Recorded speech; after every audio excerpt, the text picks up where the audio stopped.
The Bible. Is it hard to understand? When it comes to reading the Bible, the first thing that comes to mind is the fact that this is the Word of God. The seals have been broken, and the truth is here. And when we go throughout the scriptures, when we go throughout extra biblical records, we find that the language that God employed, that He used to create the heavens and the earth, was the Hebrew language. Christ said, I came for the lost sheep of the house of Israel. But yet no one, no religious leader, no religious church out there anywhere can now identify the 12 tribes of Israel. Can we? God is quite simple, but it seems as if man makes understanding Him hard. What are those mysteries? The truth of your book and the truth will make you free. The Hebrew and Bible Academy, you're invited.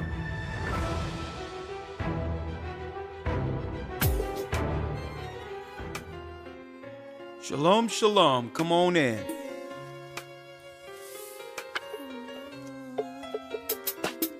Blessings, brothers and sisters. Blessings. The East is where we're from.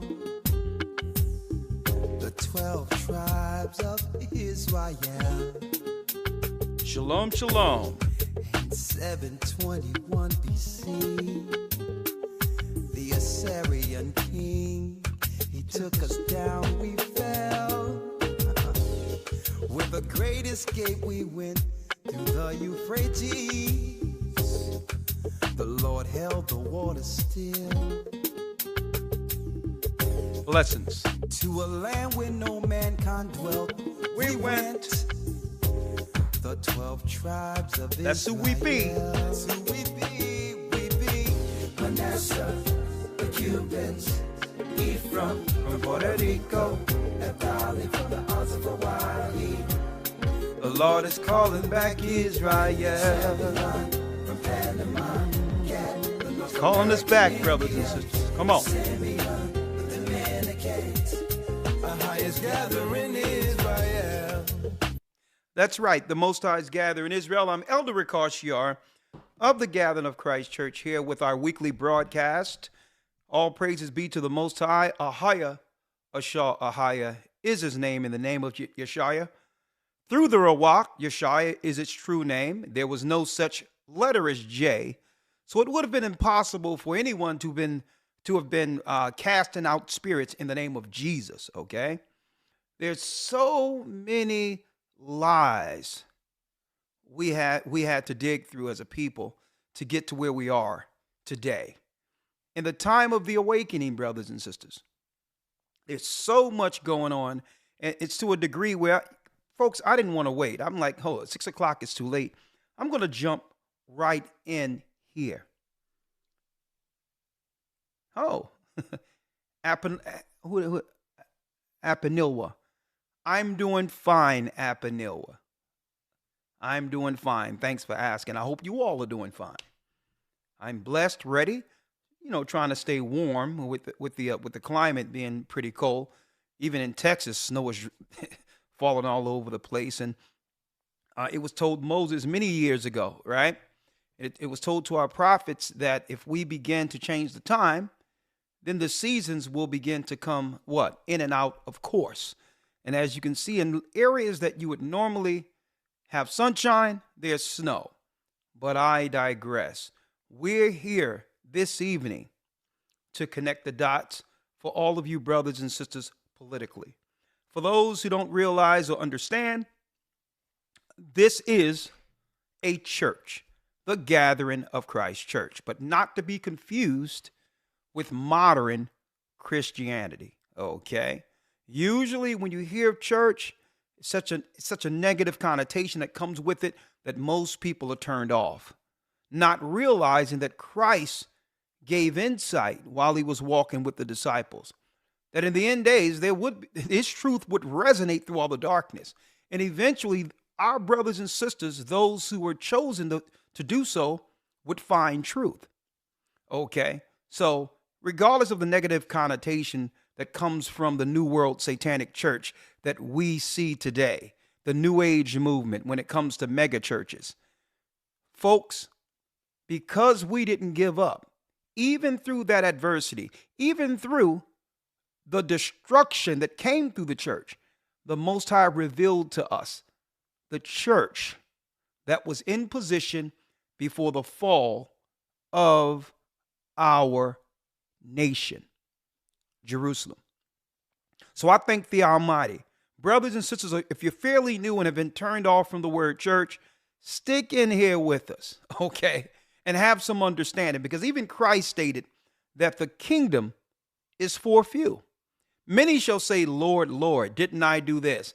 Didn't I do that? Didn't I cast out spirits in your name and all these others? Didn't I help people? And Christ's going to look at that same so-called servant and say, hold up, I don't know you. Turn away from me, you worker of iniquity, for I know you not. I don't know you because you didn't know me. Okay? You were teaching about another Christ. You were teaching the New Age movement. You were teaching inclusion. You were trying to assimilate my people into the satanic New World Order. Get out of my face. Now, when we focus on that Christ in of itself, we realize the Bible isn't wrong. The original church was correct. It has been infiltrated. It was infiltrated. And I'm saying this, be patient, because I know it took thousands of years to turn us off concerning a word called church or a place called church.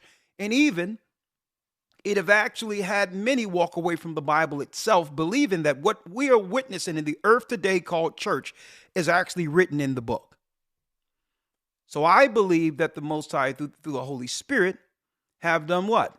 He have actually given us a respite. He was giving us some. He have given us some rest to understand that the book we've always trusted upon, even in time past with no understanding, he have given us understanding that the book that we always loved and trusted on was as true as it was when we first began to believe in it. And that's why I thank the Most High for this church. I thank the Most High for the knowledge he bestowed in this work, folks. And keep in mind, it's not as if we are here in the church reinventing the wheel, okay? We're just servants. The only thing we did, in essence, was just say, let's get doctrine out of the way as far as the doctrine of men and deal with the book as it is written. And that in of itself led us back to the original church that was destroyed by the Roman Empire, by the Edomites. So speaking about that, before I go in, I would like to thank all my loyal academites in the academy. Thank you again. As you all can see, this academy is hitting hard. We went through what? We went into the creation of the universe, week 1, right? We went into week 2. What? Tracing the serpent seed to prove that what they call mythology and mythological gods aren't myth at all. These are the gods who came to this earth, who fell to this earth, who encompassed or was a part of that face of the deep. We all read about in Genesis 1. And they are the gods of this world. Okay, they are the gods of this world. Those who worship and follow Kabbalah, they worship the dark forces, Samael, Satan, your Vatican, and all these. They have hidden the fact that the gods they claim never existed as myth are actually the gods, that's right, they bow to, they serve, and receive technology from. Okay, but all in all, that's their God. What I'm trying to do through the Spirit of the Almighty is show what? A difference between what? The gods of the nations and the God of the Hebrews, the God of Israel. Okay? And the fact that Christ would make a line in the sand between those who would choose to follow him and the rest. And that leads us to our broadcast today, because we're going into week 3. Week 3, the promised seed. to prove beyond any shadow of a doubt, using archaeology, history, as well as the Bible, that the Most High have always had a what? A chosen people. That's who we are. That's who we are, folks. And I'm going into that, and I hope you can participate with us with this. Week 3, is there a chosen people? Is there a spiritual Israelite and all these others Christians are talking about? Have they lied on us? Well, folks, if anything, you'll see it this academy. You'll see it. I'm going to break it down through the precepts, Lawyer and I, from Genesis to Revelations, to prove that Israel has always existed. Okay? Just because we fell according to a curse doesn't mean the Most High forgot about us. And I'm going to talk about that and prove the doctrine of Christianity is a lie concerning that they don't know who God's people are and all these others. Folks, if anything, I can thank the Most High for, and again, go to historytimes.org to enroll. We still have spots in. They're still working to make sure we enroll you all. And even if you can't work Sunday, it's okay. Even if you can't be there present Sunday because you have to work or it's a day off, enroll anyway. We'll make sure you get the links and you'll still be able to view it at your own convenience. Okay, so just because you can't be there Sunday doesn't mean you have to miss it. Okay, and we'll give you your welcome pack, all the information at the end of the academy. At the end of the academy, I give you my personal precept booklet and all that. I would love for you to be a part of it because your help us help so many. So go to historytimes.org to enroll. Now, jumping right in, brothers and sisters, jumping right in. As you can see the title, Divisive Politics and the New World Order.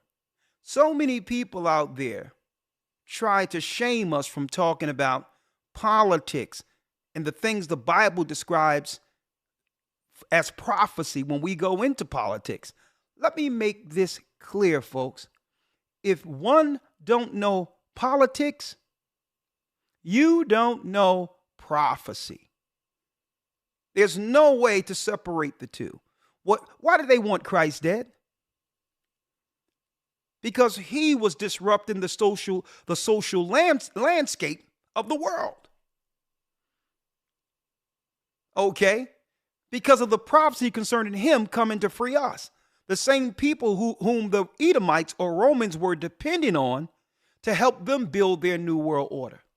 So if you don't understand policy, even in the book of Daniel, it says, through policy, they shall destroy many. Destroy who? Us. So we've been ignorant to policy, believing that if you go into the Bible, you're supposed to just sing hymns and praise Jesus without understanding what's in the book. If you don't understand policy, you don't understand. If you don't understand policy, you will never understand prophecy. And I hope to give brothers and sisters understanding of how important that is this evening. If anything, right? If I can thank the internet for anything, right? In particular, right? I can thank the internet for coming up with a very convenient word to what the world had been doing to our people for a long time. Right?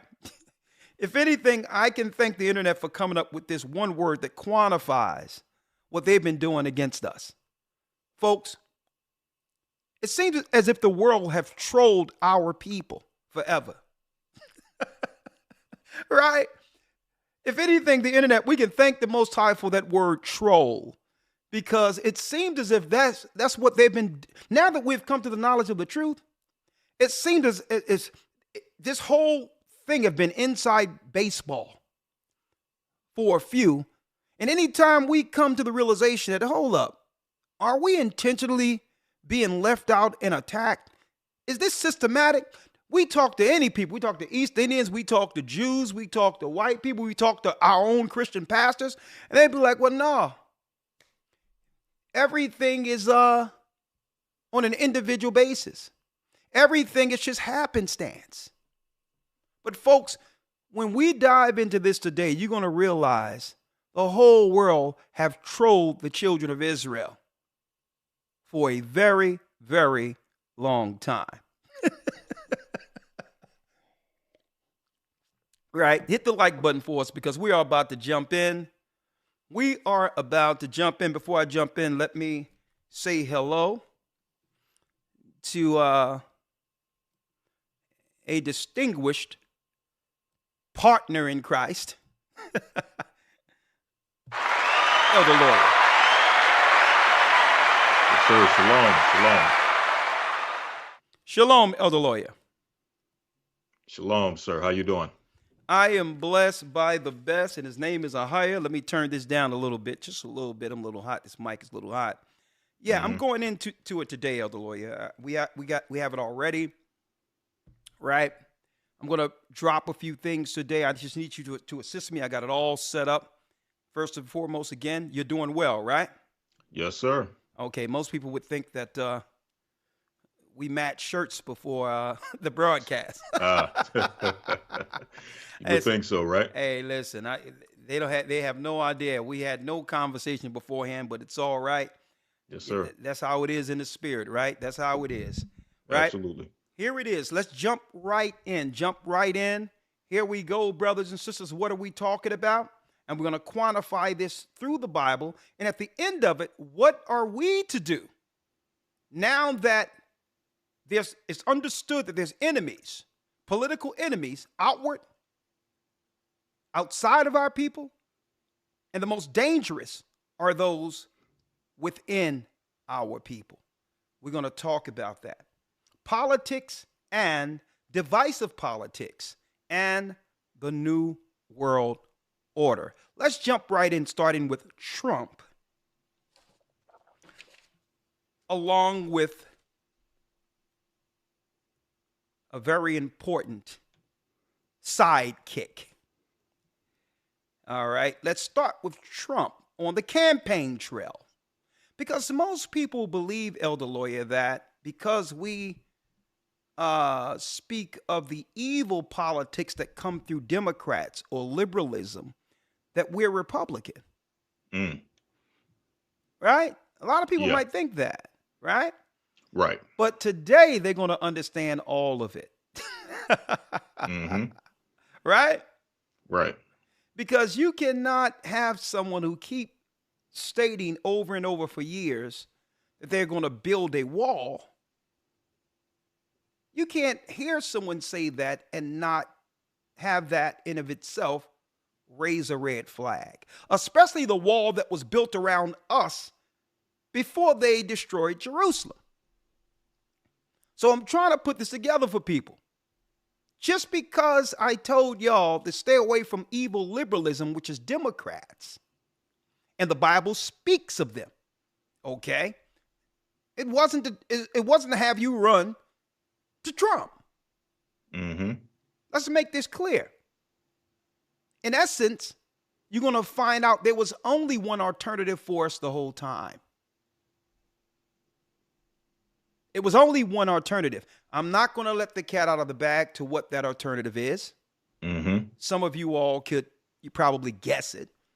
But all in all, this is vetting time for those who can see how people that are close to you, be it your family members, be it your children, be it your close circle, how these people interact and operate in the midst of all these crises that we have seen and will embark upon, will in fact tell you that it will, in essence, tell you those you will have to separate yourselves from before they tear you down.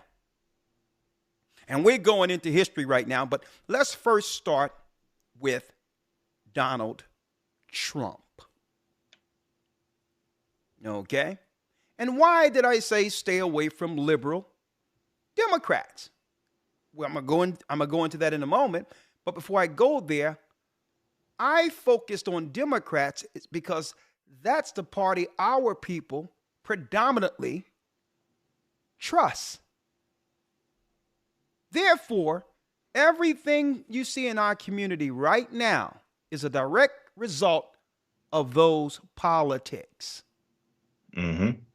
That's why.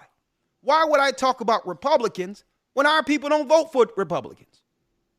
So if you look at what's going on in our neighborhoods, the destructive behaviors that's happening, and we've been predominantly a liberal Democrat constituency, common sense will tell our people that they have been what? Formed to destroy us. So why would I focus on a party that our people don't even care about? How did the New World Order, Satan, use either of these particular parties against the children of Israel? That's who we are. We're going to talk about this. But let's look at, real quick, Elder Lawyer, if you will, Donald Trump on the campaign trail with a familiar character by the name of Klaus Schwab. Klaus Schwab so happened to be German. He's a German Jew, right? So here it is. Why am I pointing out this concern in him right now? Because, of course, y'all know how it is when it comes to politics. Let's let everybody in and totally overrun the cities. I'm going to show you the scriptures and policy on that. Only to have everyone say, well, hold up. We need a savior to save us from what the government, Democrats and Republicans, agreed to happen. They both agreed and allowed this to happen. Right. Okay. So automatically everyone is going to run to the next side. Right?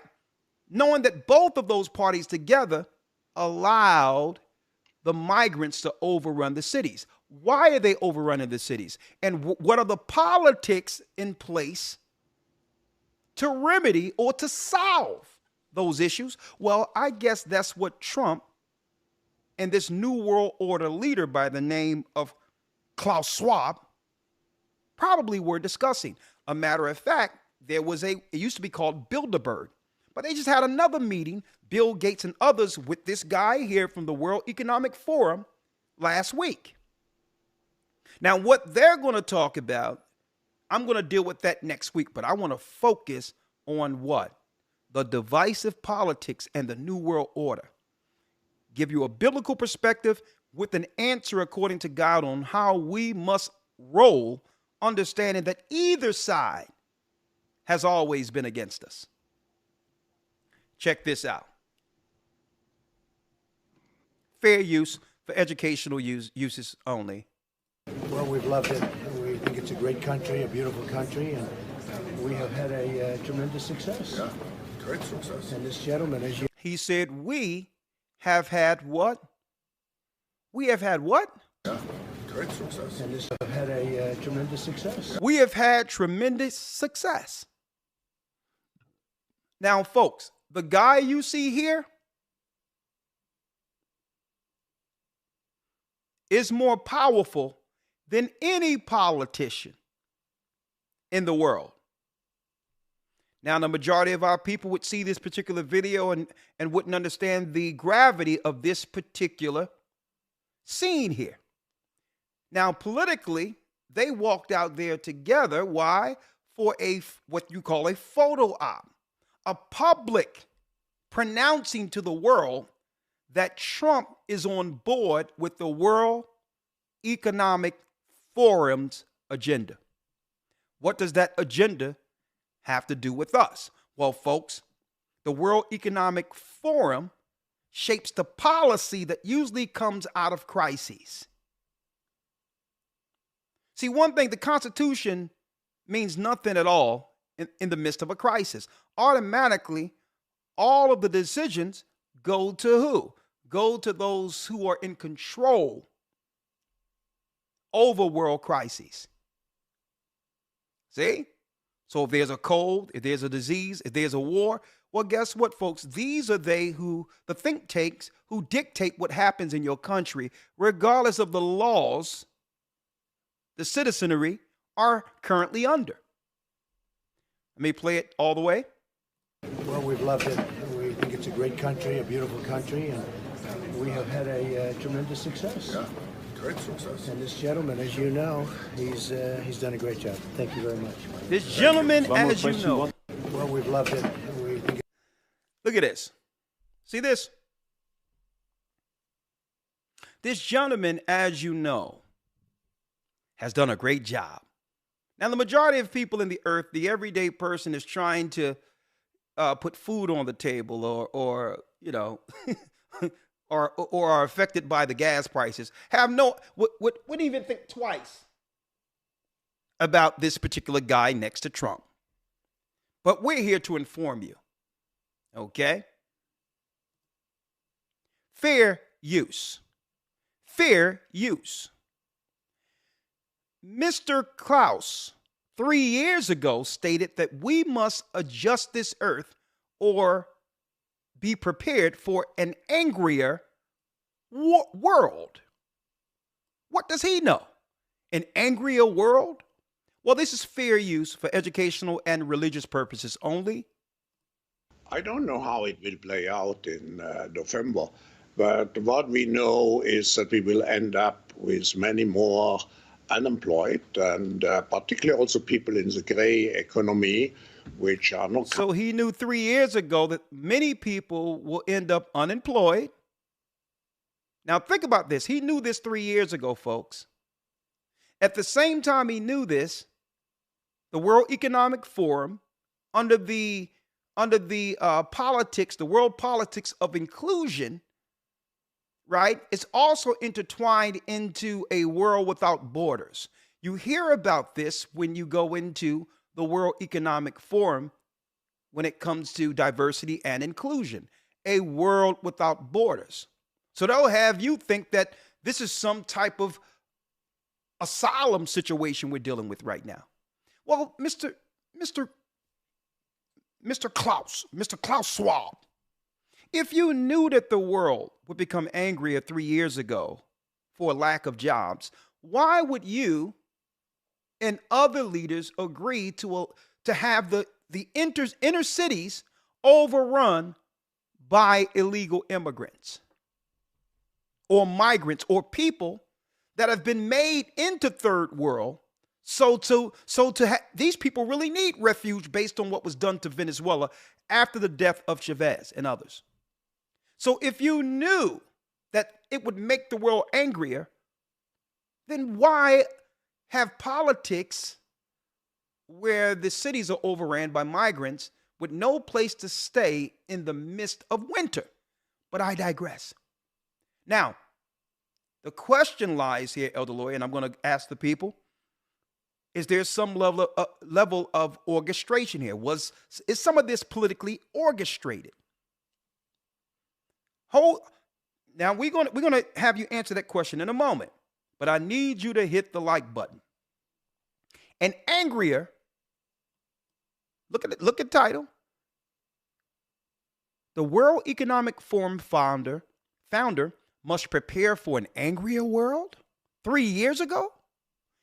And guess what? He was just seen with Donald Trump last week. I don't know how it will play out in November, but what we know is that we will end up with many more unemployed, and particularly also people in the gray economy, which are not counted for, who lose their jobs. So we will see definitively a lot of anger already now, but probably increased by the end of the year, because this crisis will be with us until we really have found a remedy. So we have. Now, mind you, Biden and Kamala met with him a little over 3 years ago, folks. Now, look at this. You can't make this up. The same guy sitting with Donald Trump, right, met with Biden and Kamala during the pandemic. So is he Democrat or Republican? Huh? Mm-hmm. I'm trying to get you all to think outside of the bubble they've placed us. So whichever way this guy go, we know either side is on board.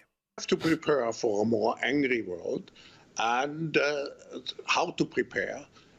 It means to take the necessary action to create a fairer world, to see that we provide everybody with decent access to the health system. Yeah, got that German accent. I mean, are we living under the Fourth Reich?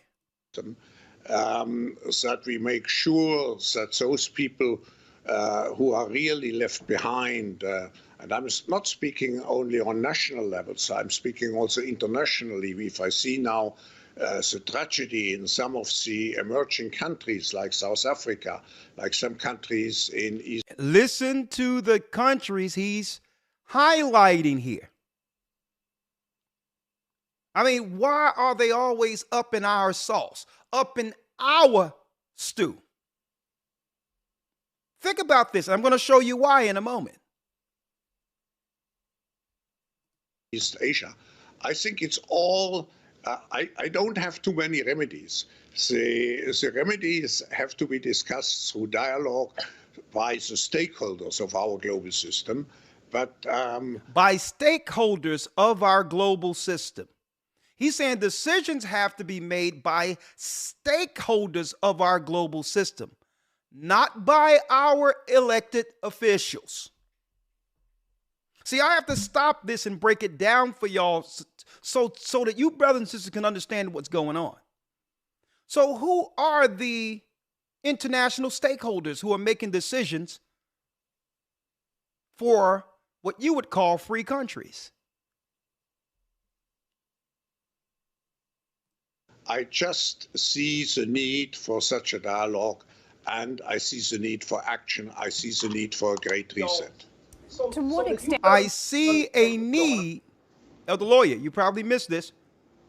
You could put yours on mute, Elder Lawyer. I knew you was listening. I know you was listening to it. Don't worry about it. I'll bring you in a second. Yes, sir. Yeah. He said, I see the need. Now, this guy must be very important, right? I see a need for a global reset. Now, is that a negative or positive thing? A global reset for those who are suffering under the current world status, the current world conditions, right? You have people that can't even adjust to what we're dealing with now. And he's talking about, he see a need for a new global reset without telling the world what that entails. What does that mean for the people who live on earth? Mainly in Western countries or the world abroad. Well, you're here. This is where we get some of these answers, right? Then would a reset be brought about by a change in the White? Will a reset?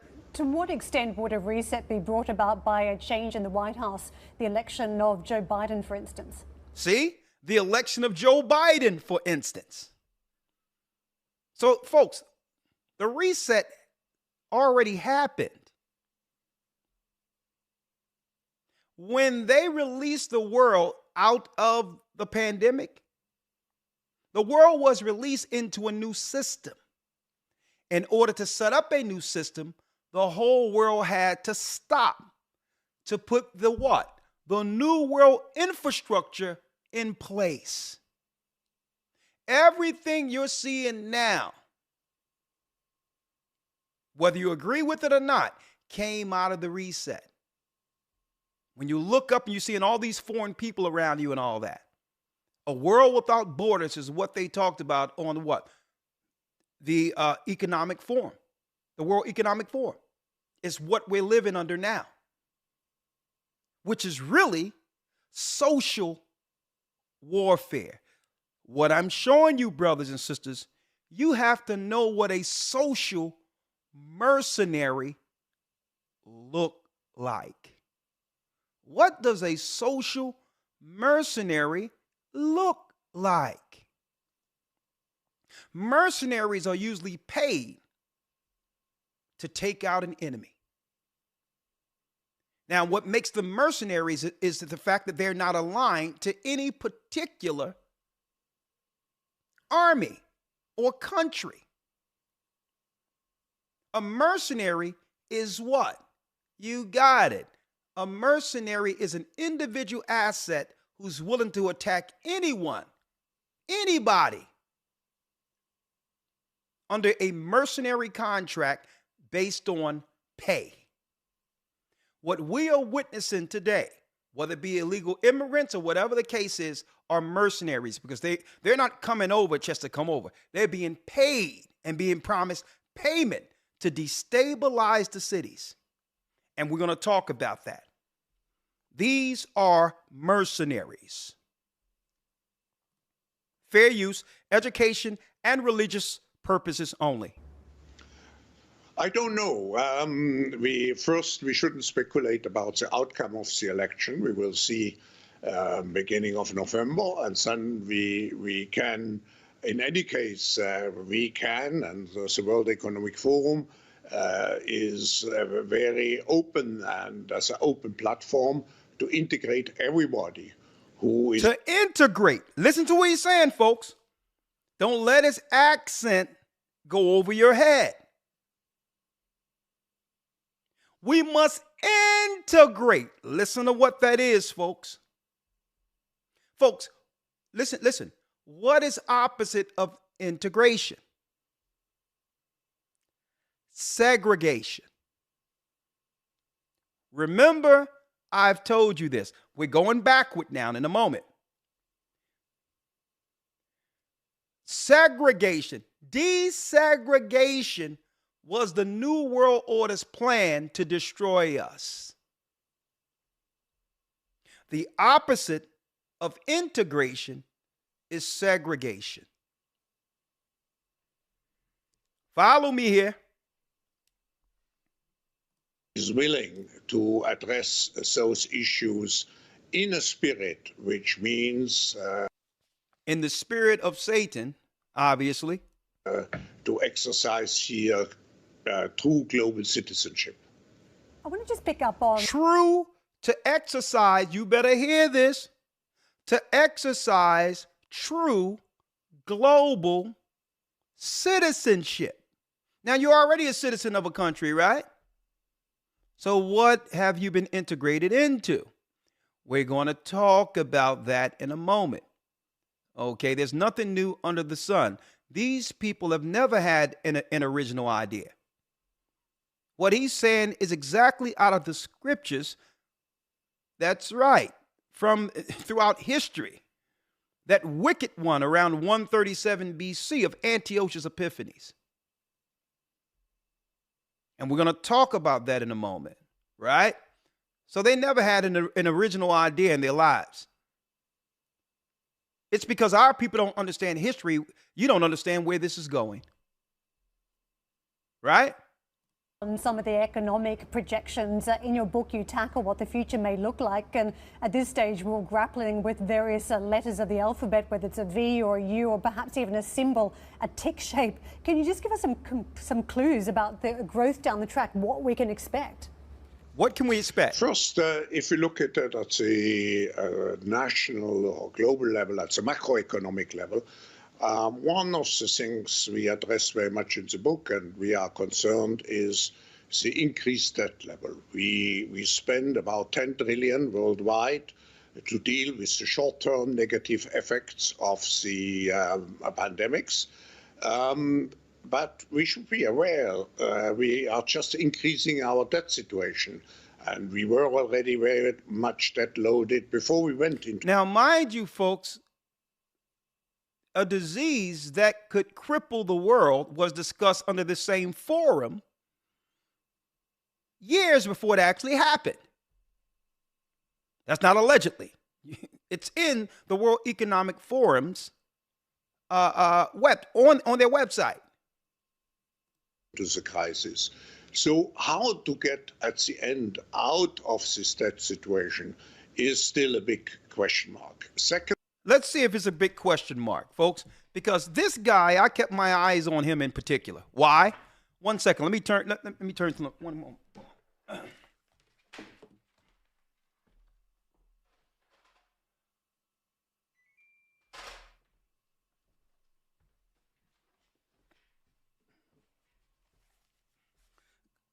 going right along, because I don't want to spend too much time on him, but I kept my eye on this particular character for a long while now. Now, he just met not too long ago also with Bill Gates last week. And what's discussed is that there's a possibility of another thing coming 20 times more virulent than what was discussed a few years ago that shut the world down. Now, I don't know how they would know this, out of nowhere. How would they know exactly how something is going to affect something in the future? I mean, hey, but I'm gonna leave that alone here. Let's just talk about the politics. I've been keeping my eye on this guy for a long time, right? Klaus Schwab, right? Listen to this. Very fast. But can you imagine that in 10 years when we are sitting here, we have an implant in our brains? Can you imagine what? Can you imagine when we're sitting here 10 years from now with an implant in our brains? Advancing very fast.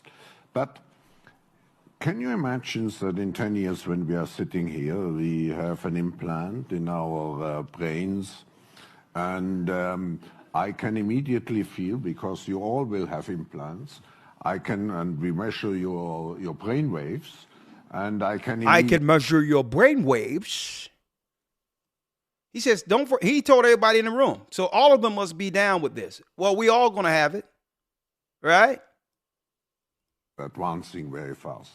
But can you imagine that in 10 years when we are sitting here, we have an implant in our brains, and I can immediately feel, because you all will have implants, and we measure your brain waves, and I can immediately tell you how the people react, or I can feel how the people react to your answers. Is it imaginable? He can feel what other people are thinking and feeling? Now, I don't know about you all, folks. Do you want to have this guy around knowing what you're thinking and feeling?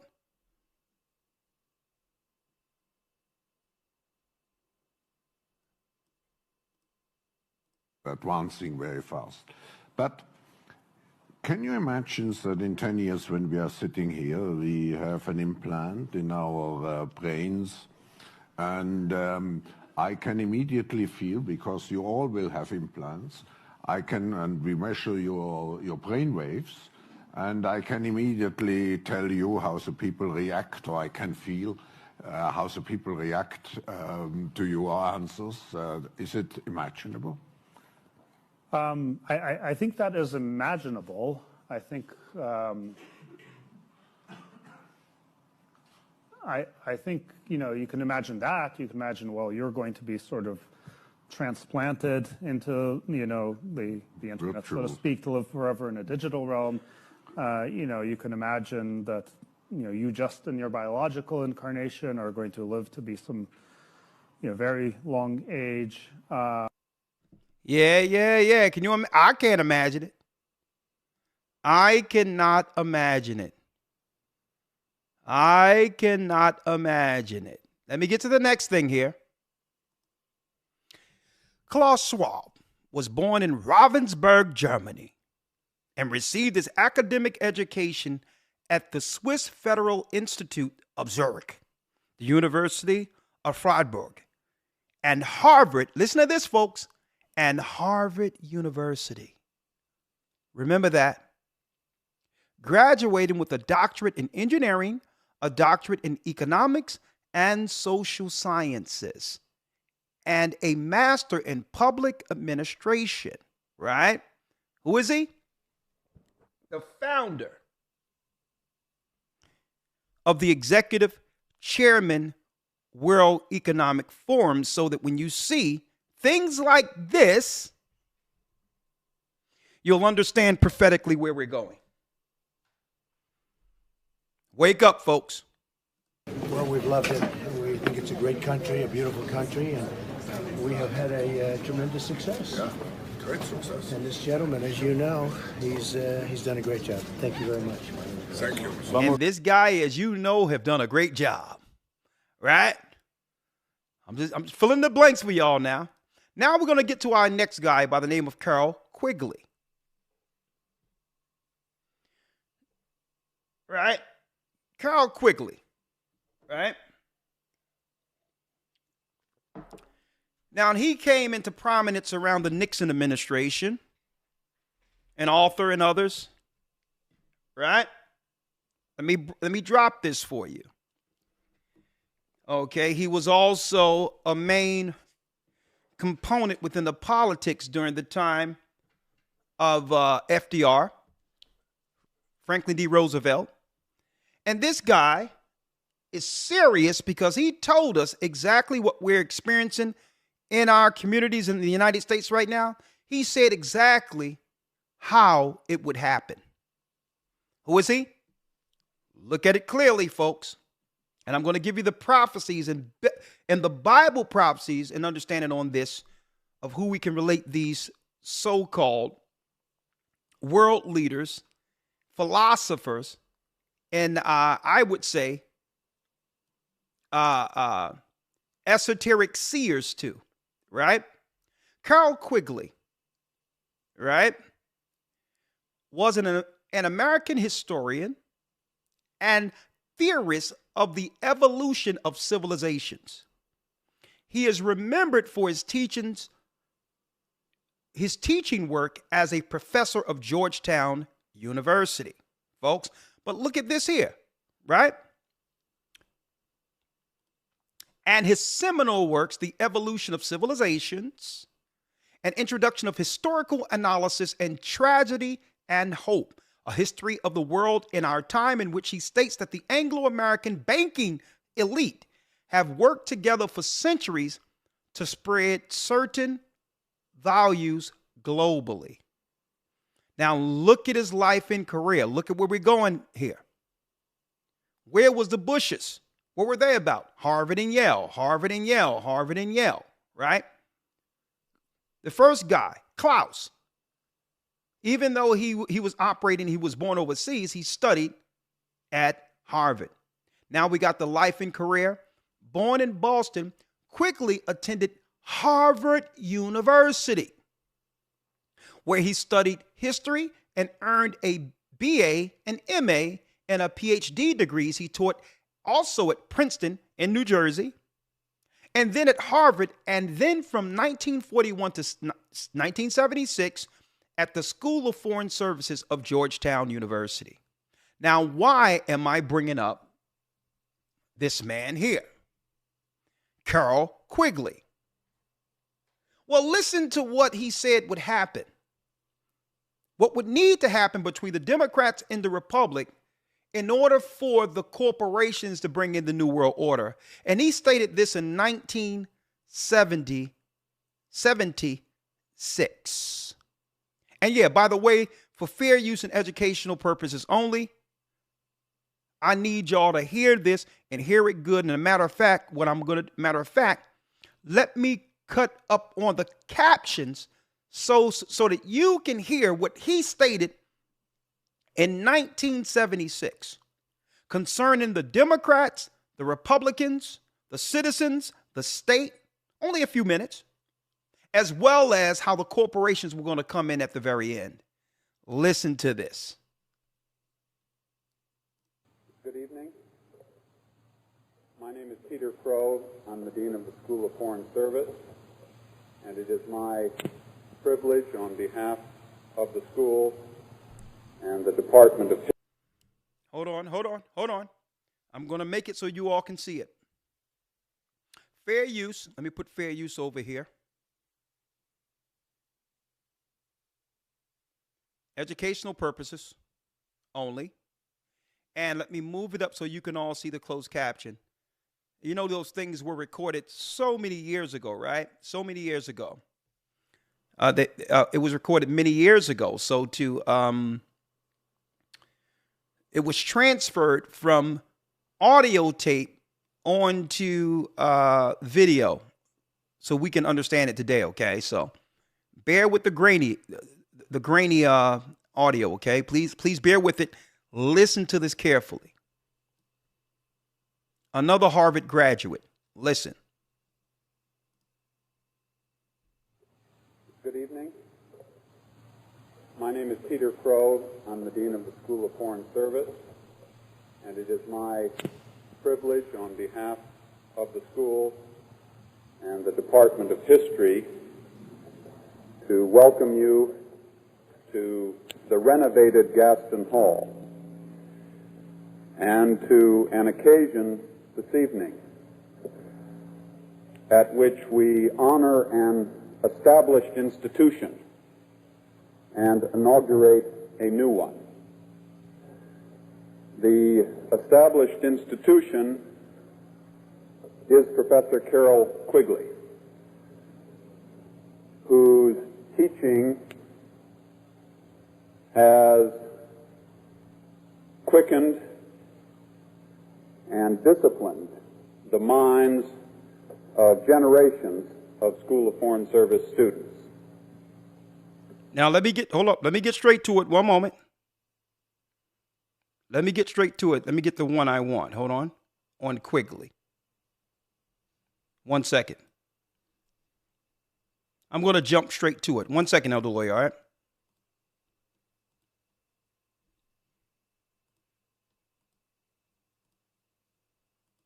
Bear with me. Hold on.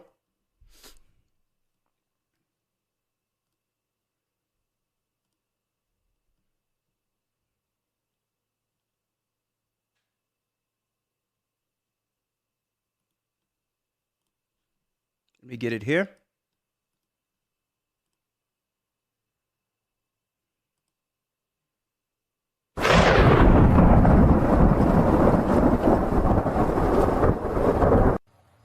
There have been numerous... Okay, this is what I need, okay? The volume is pretty good on this one too, so here it is. Fair use, educational purposes only, fair use.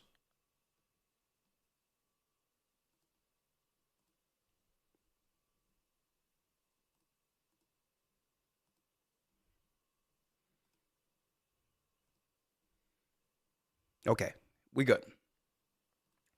Check this out. Elder Lawyer, listen to this.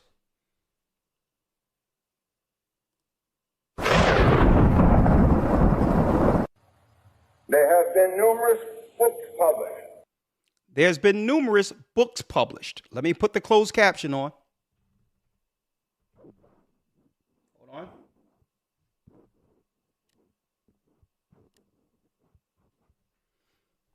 One second here.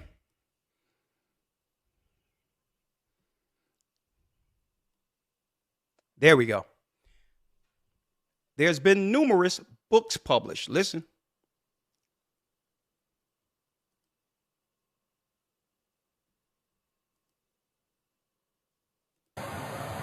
There is a basic assumption that only two kinds of interests or entities operate in the area of political action.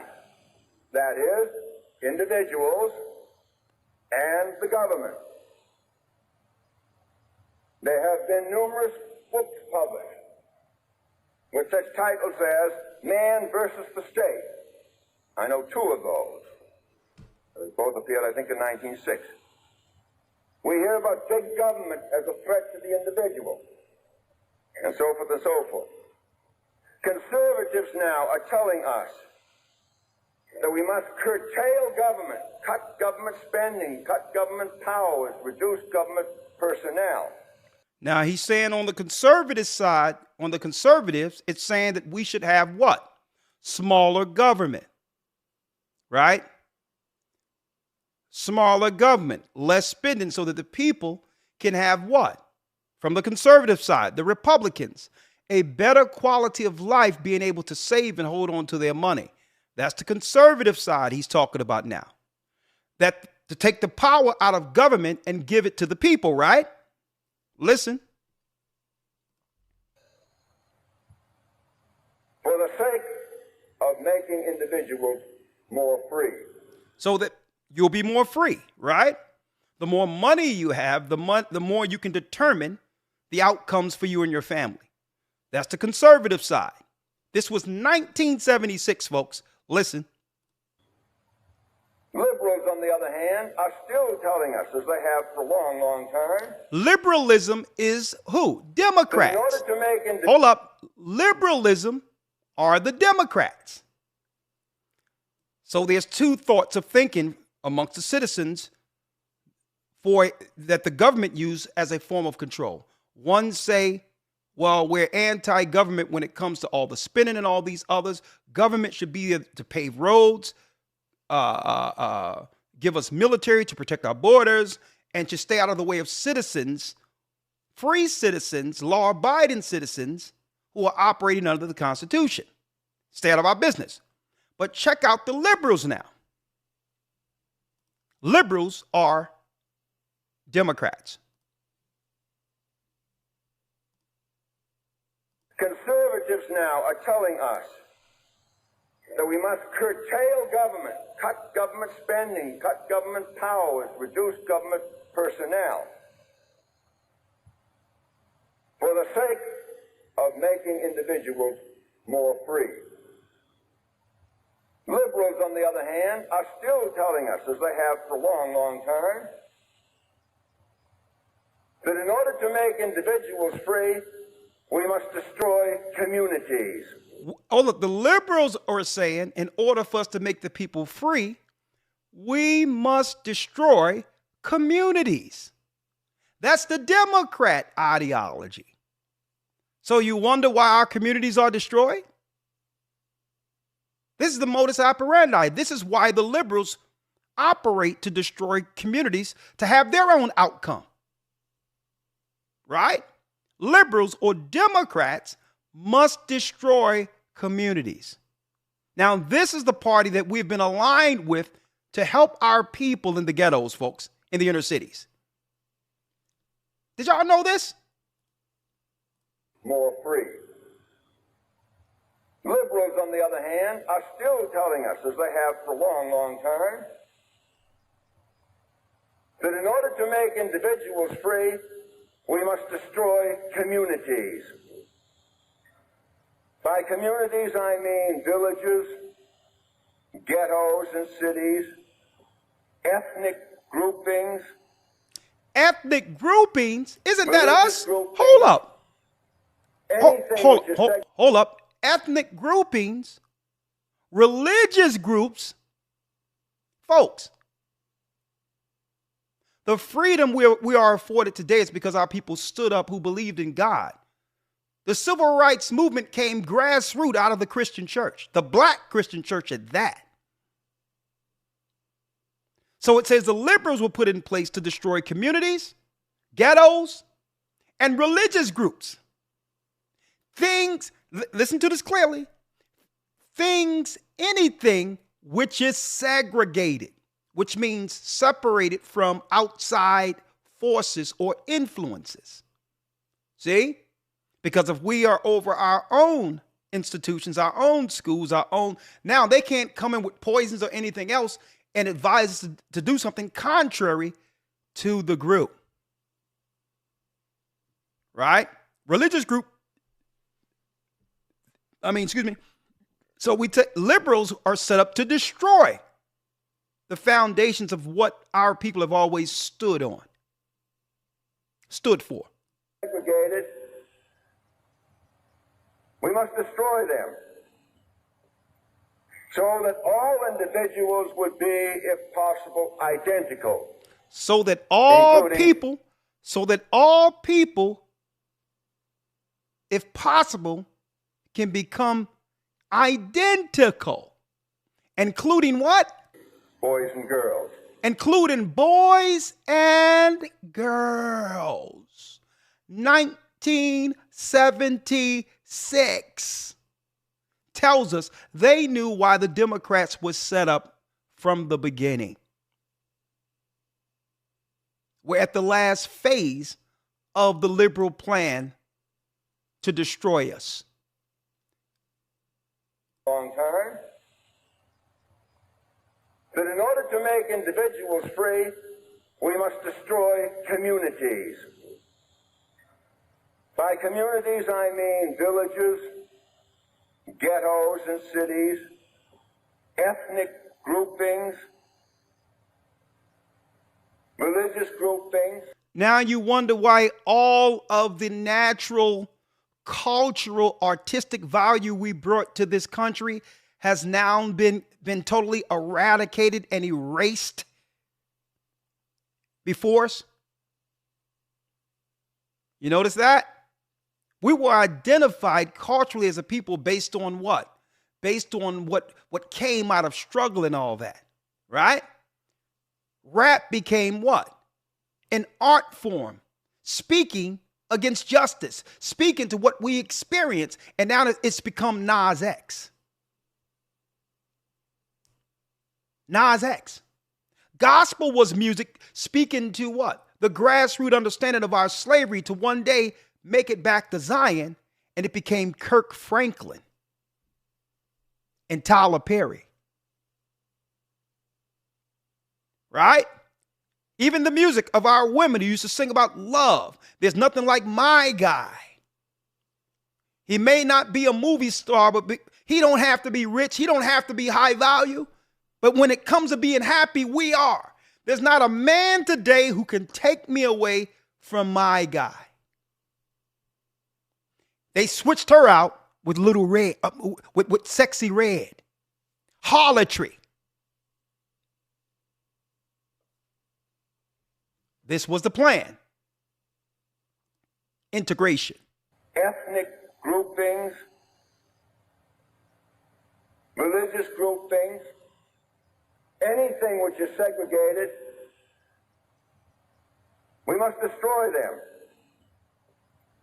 so that all individuals would be, if possible, identical. And I had to go into this, brothers and sisters, right after the so-called celebration of the great Martin Luther King, because Martin Luther King seen this, seen what the liberal was trying to do by attaching themselves to him, and says, and he quoted, "I'm afraid that I've led my people into a burning house," and said, well, listen, we must change this midstream to know the only way to protect our people from the integration is to make sure our people, the descendants of slaves, the tribe of Judah, receive reparations.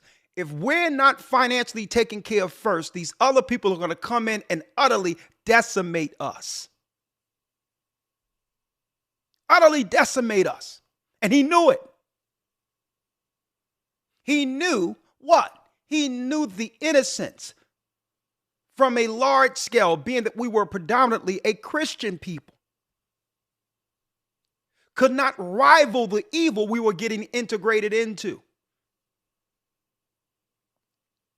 We were too trusting. And if we aren't protected, being such a trusted people, these liberals would rip our families apart. They would join our churches. They'll become what? They become leaders and principals over our schools. They would begin to lead our religious institutions and focus on destroying our children and turning them out.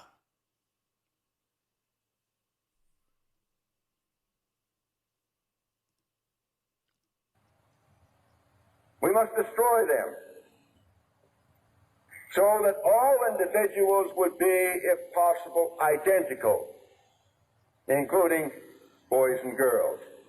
Including boys and what? Including boys and girls. Transgenderism. Folks, this was a private meeting amongst the elites on what the liberal agenda should be, what their plans are for where our people live.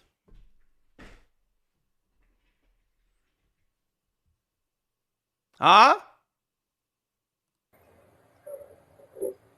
But the area of political action, and I won't draw it on here, but just assume a circle of political action in which you have government,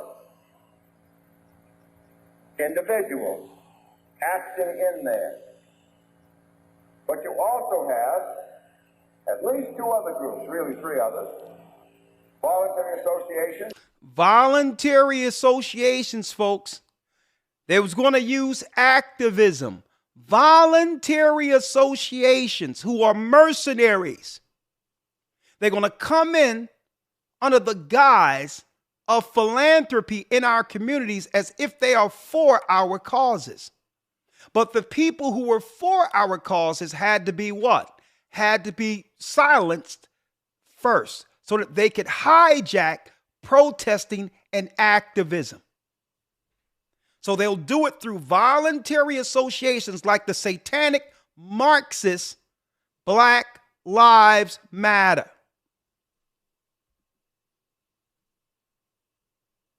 Which I'll say no more about. Corporations and corporations, communities. And if the liberals destroy communities. Now, once the liberals destroy the communities, are they not destroyed?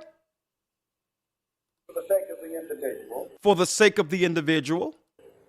And the conservatives destroy big government for the sake of individuals. And the conservatives destroy the state government for the sake of individuals. Because why? Conservatives are saying less government, more money in our pockets. So that means the state or the government cannot grow beyond the people. So if each of those work on either side, you're going to have an area of political action in which irresponsible and immensely powerful corporations are engaged in opposition. So then the corporations come in, are engaged in opposition. Now, this is where your corporations come in. To individuals who are socially naked. Because the people on either side are socially naked. Why? They have what? They have intentionally and successfully divided the nation.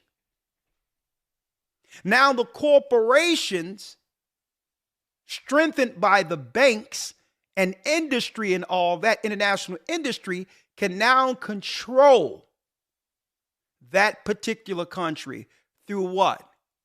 Through the spirit and politics of divide and conquer. There's no opposition. The conservatives are fighting against the state, and that's right. The liberals are destroying the community, so our people, poor people and others are just trying to live. Right? So the corporations have to come in with solution. World Economic Forum, anyone? Are we putting this together for you? And indefenseless. Now, the reason why I pulled this up, let me show you.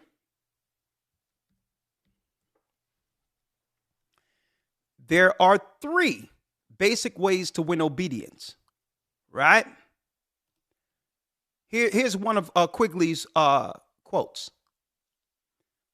There are 3 ways to win obedience: by force, by buy-in consent with wealth, and by persuasion.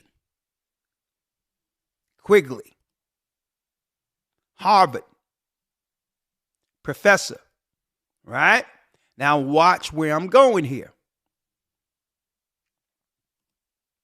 Watch where I'm going. Thank you, other lawyer, because you sent this to me a couple of minutes ago. I seen it the other day. They could not roll this out until they get rid of those who resisted. No way liberals would have been able to destroy our inner cities if Martin Luther King and Malcolm X lived. They was tipping our communities off at a time where all the religious institutions were united and aligned against those on the outside of us. Fair use. So now we see how the enemy works on the outside. Now let's talk about the politics on the inside. Divisive politics and the New World Order. Fair use. Hit that like button for me, please. Please. Many people need to hear this.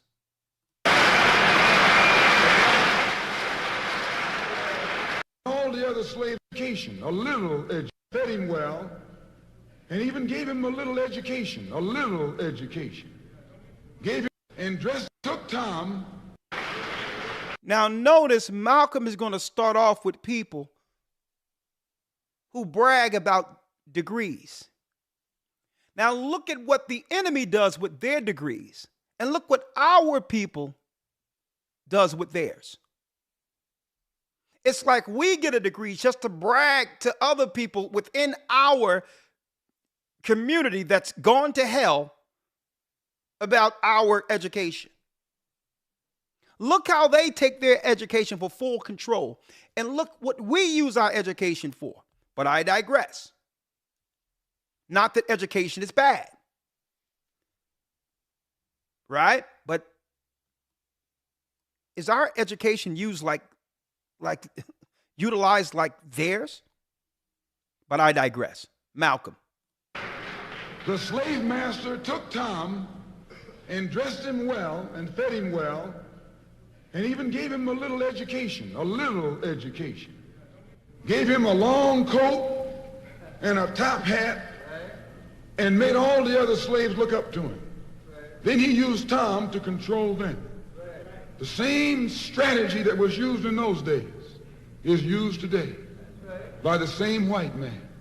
He take a Negro, so-called Negro, and make him prominent, build him up, publicize him, make him a celebrity, and then he becomes a spokesman for Negroes and a Negro leader.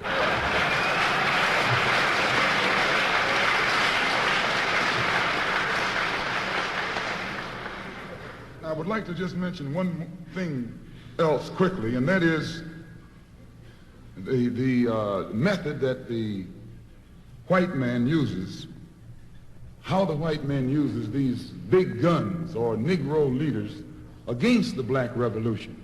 They are not a part of the black revolution. They're used against the black revolution. When Martin Luther King failed to desegregate Albany, Georgia, the civil rights struggle in America reached its low point.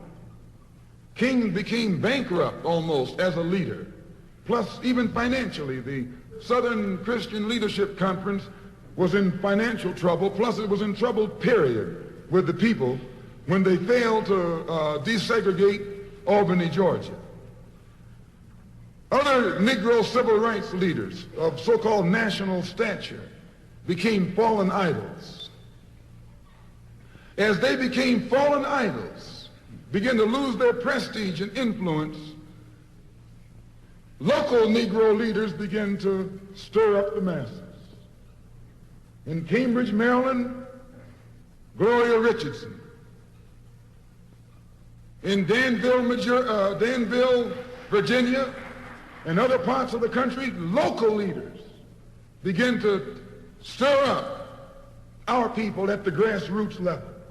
This was never done by these Negroes whom you recognize of national stature. They controlled you, but they never incited you or excited you.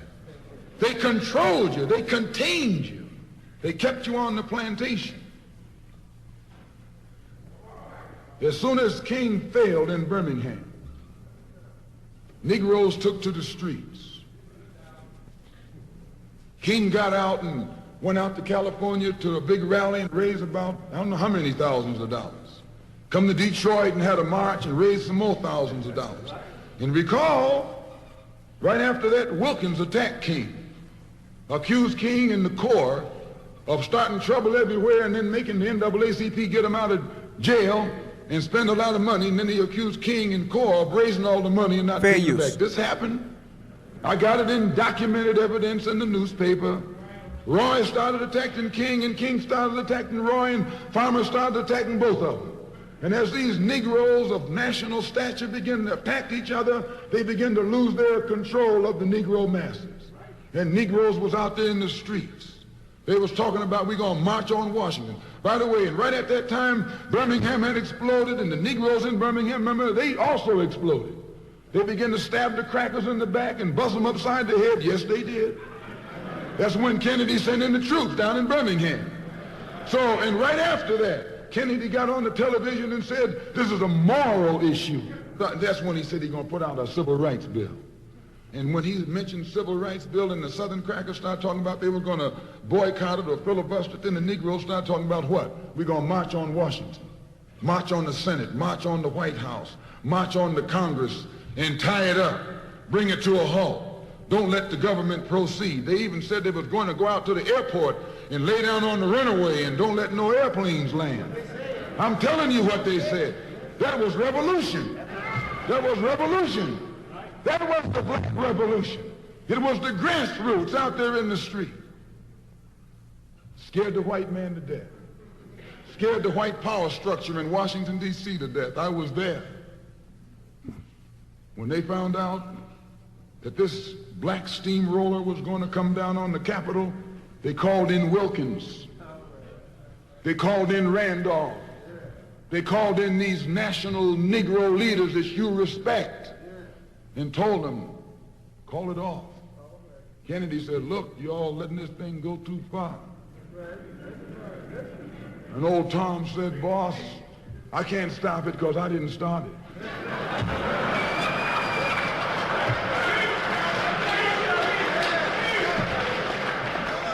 I'm telling you what they said. They said, I'm not even in it, much less at the head of it.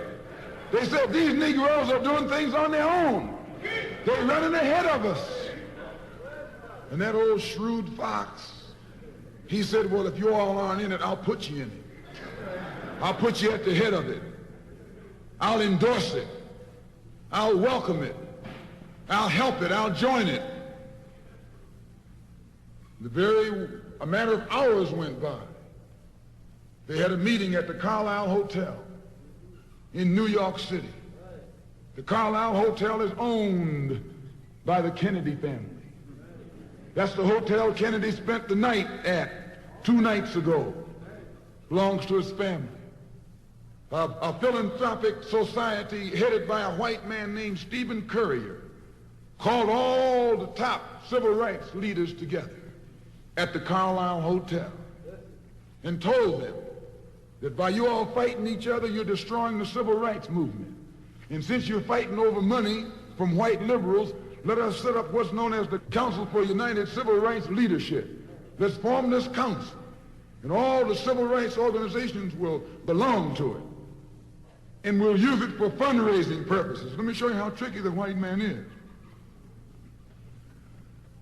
And as soon as they got it formed, they elected Whitney Young as the chairman. And who you think became the co-chairman? Stephen Currier, the white man. A millionaire. Powell was talking about it down at the Cobo today. This is what he was talking about. Powell knows it happened. Randolph knows it happened. Wilkins knows it happened. King knows it happened. Every one of that so-called Big Six. They know what happened. Once they formed it, with the white man over it, he promised them and gave them $800,000 to split up between the Big Six, and told them that after the march was over, they'd give them $700,000 more. $1.5 million split up between leaders that you've been following, going to jail for, crying crocodile tears for, and they've nothing but Frank James and Jesse James and brothers.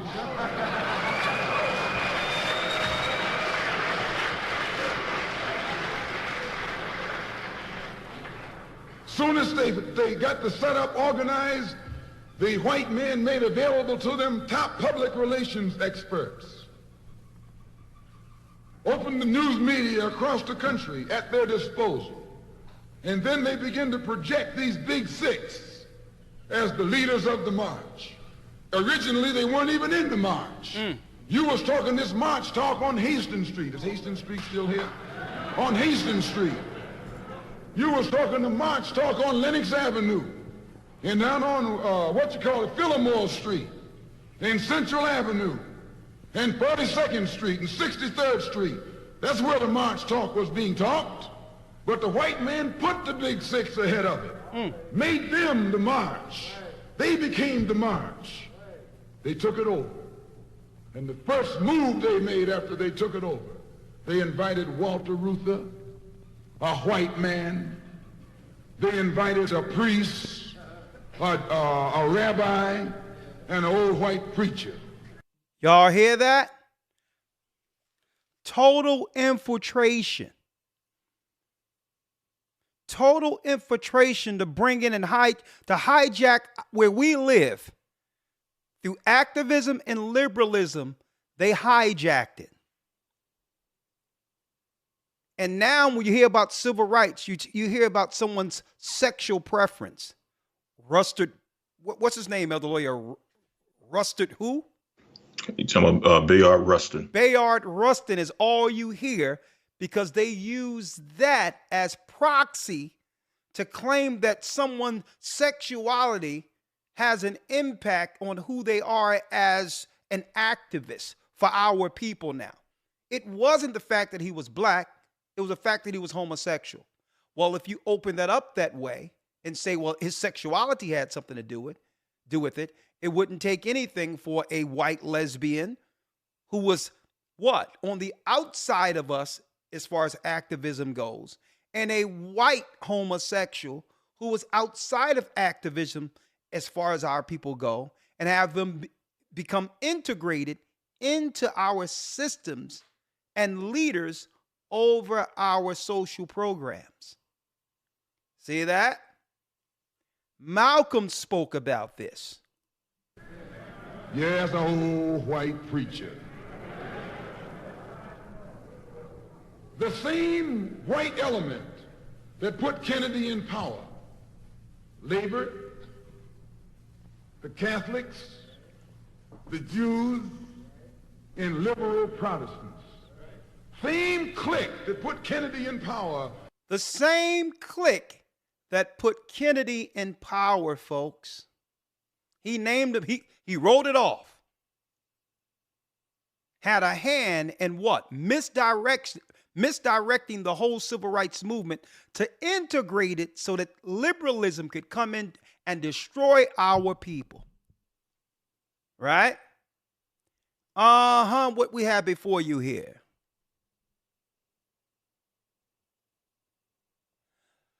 The Kabbalah,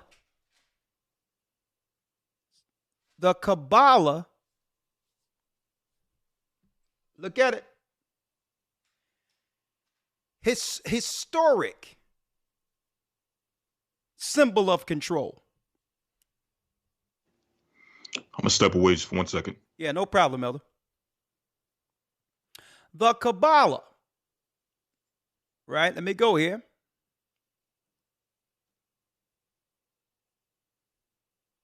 Right? Let me show it. The Kabbalah, structure of control. All the way from, as you can see, this is the Kabbalah, folks, which is the actual structure of what the Kabbalists use as a control mechanism and the symbol that came out of the tree of good and evil. At the top, you have the Canaanites, right? The Canaanites here, who end up integrating or bringing the tribe of Dan into their priesthood to destroy their own people, right? You see that? A Canaanite infiltration. Satan's seed. Baal worship. And then on the right side, you have the kings of Babylon, right? Right here. Then you got Pharaoh of Egypt working against the Hyksos, which were our people. Then you have all the way down the Roman Empire and the Judean Empire after the fall of Jerusalem, which was synagogue Satan that was actually infiltrated by who? You got it. The Edomites, who converted during the time of Hyrcanus. Right? Then you got in the center of it all who take their dark source and belief from all of these particular systems, the Canaanite system, the Vatican itself, the Roman Catholic Church.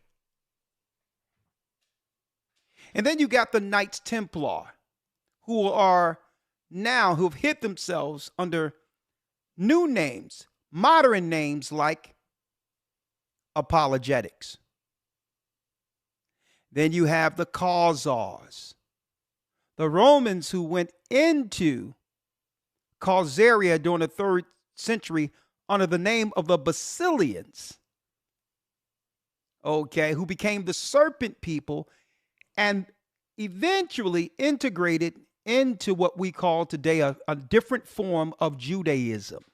These were Edomites who were called Basilians, who worshiped Satan outward, and eventually, between the 8th and the 11th century, converted into Judaism. Then you have what? The black nobility of Switzerland. Then you have the Grand Masters, Freemasons. You have also the Jesuits. The Jesuits is a spinoff out of the Knights Templar.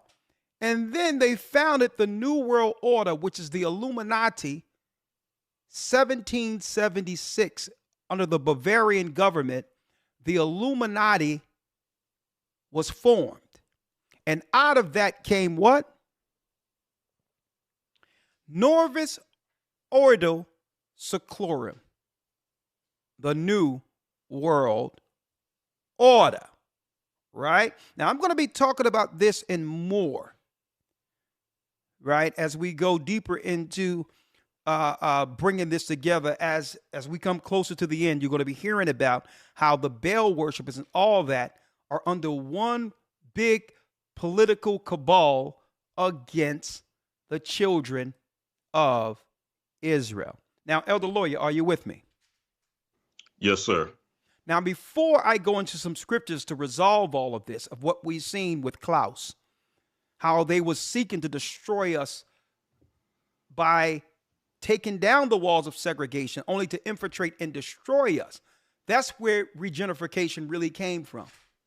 When they came in to actually, with their plan, to assimilate us into the New World Order. We have to first discuss and understand, what is the New World when it says New World Order? Well, in order to understand that, we would have to understand what?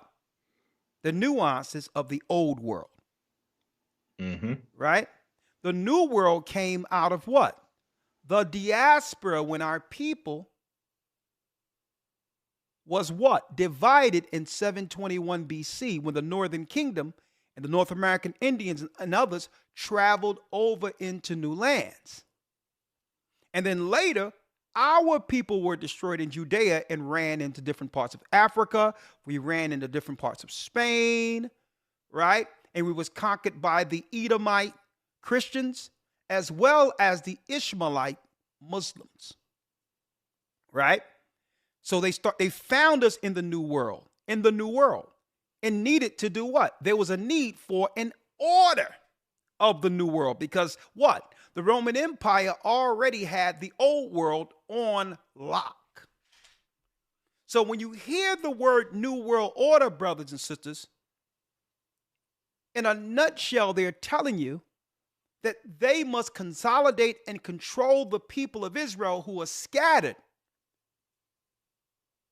and eradicate them before the coming of the Messiah. The New World Order is taking control of the new world like they've already conquered the old world. It has everything to do with you and I, who are from the lost tribes of Israel.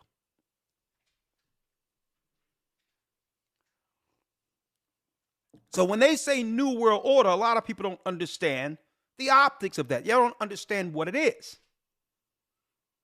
All in all, you have to understand, well, who controlled the old world?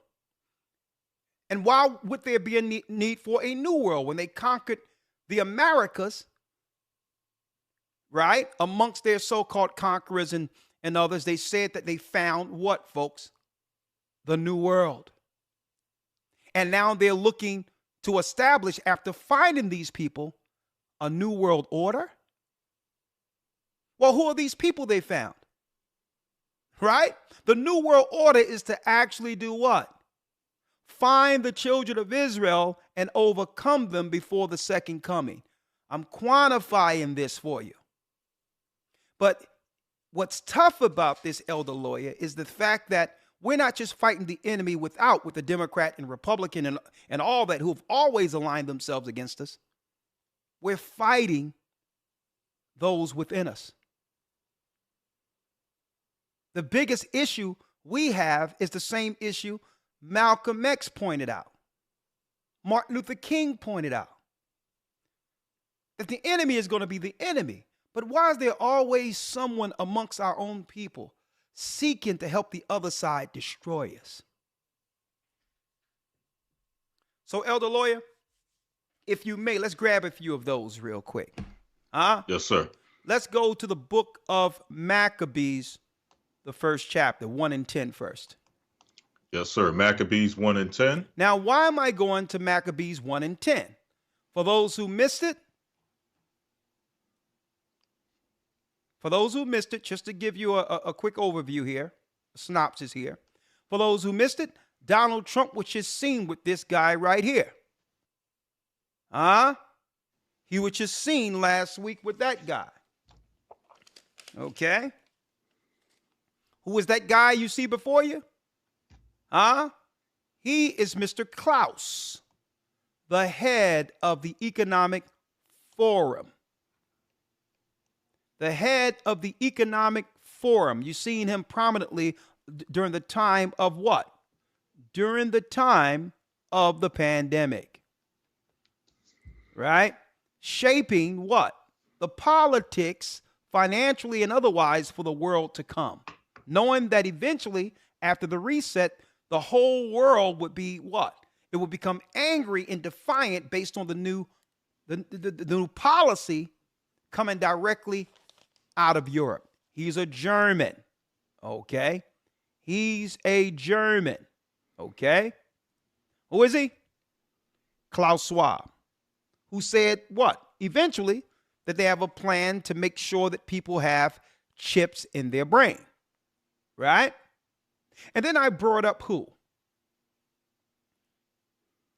I brought up after him, Carol Quigley, who said the liberals' agenda is to come into the community and dismantle communities where there's no difference between people, boys or girls. This was 1976.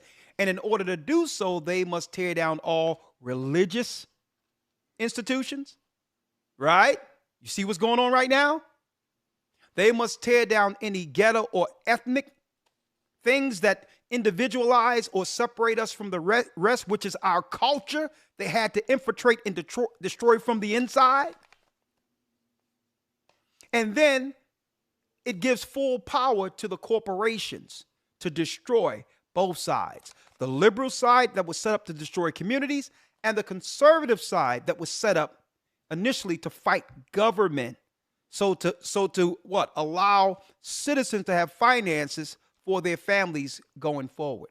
Well, the corporations would come in and bring order against both sides, Democrat and or Republican.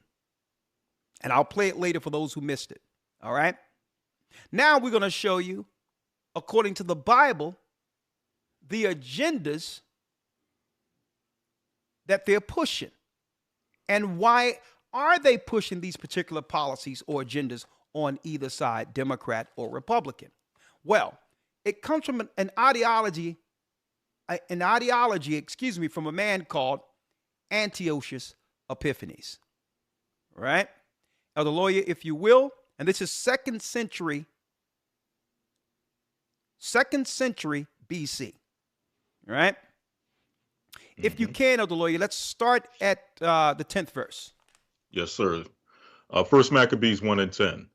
And there came out of them a wicked root, Antiochus, surnamed Epiphanes, son of Antiochus the king, who had been in hostage at Rome.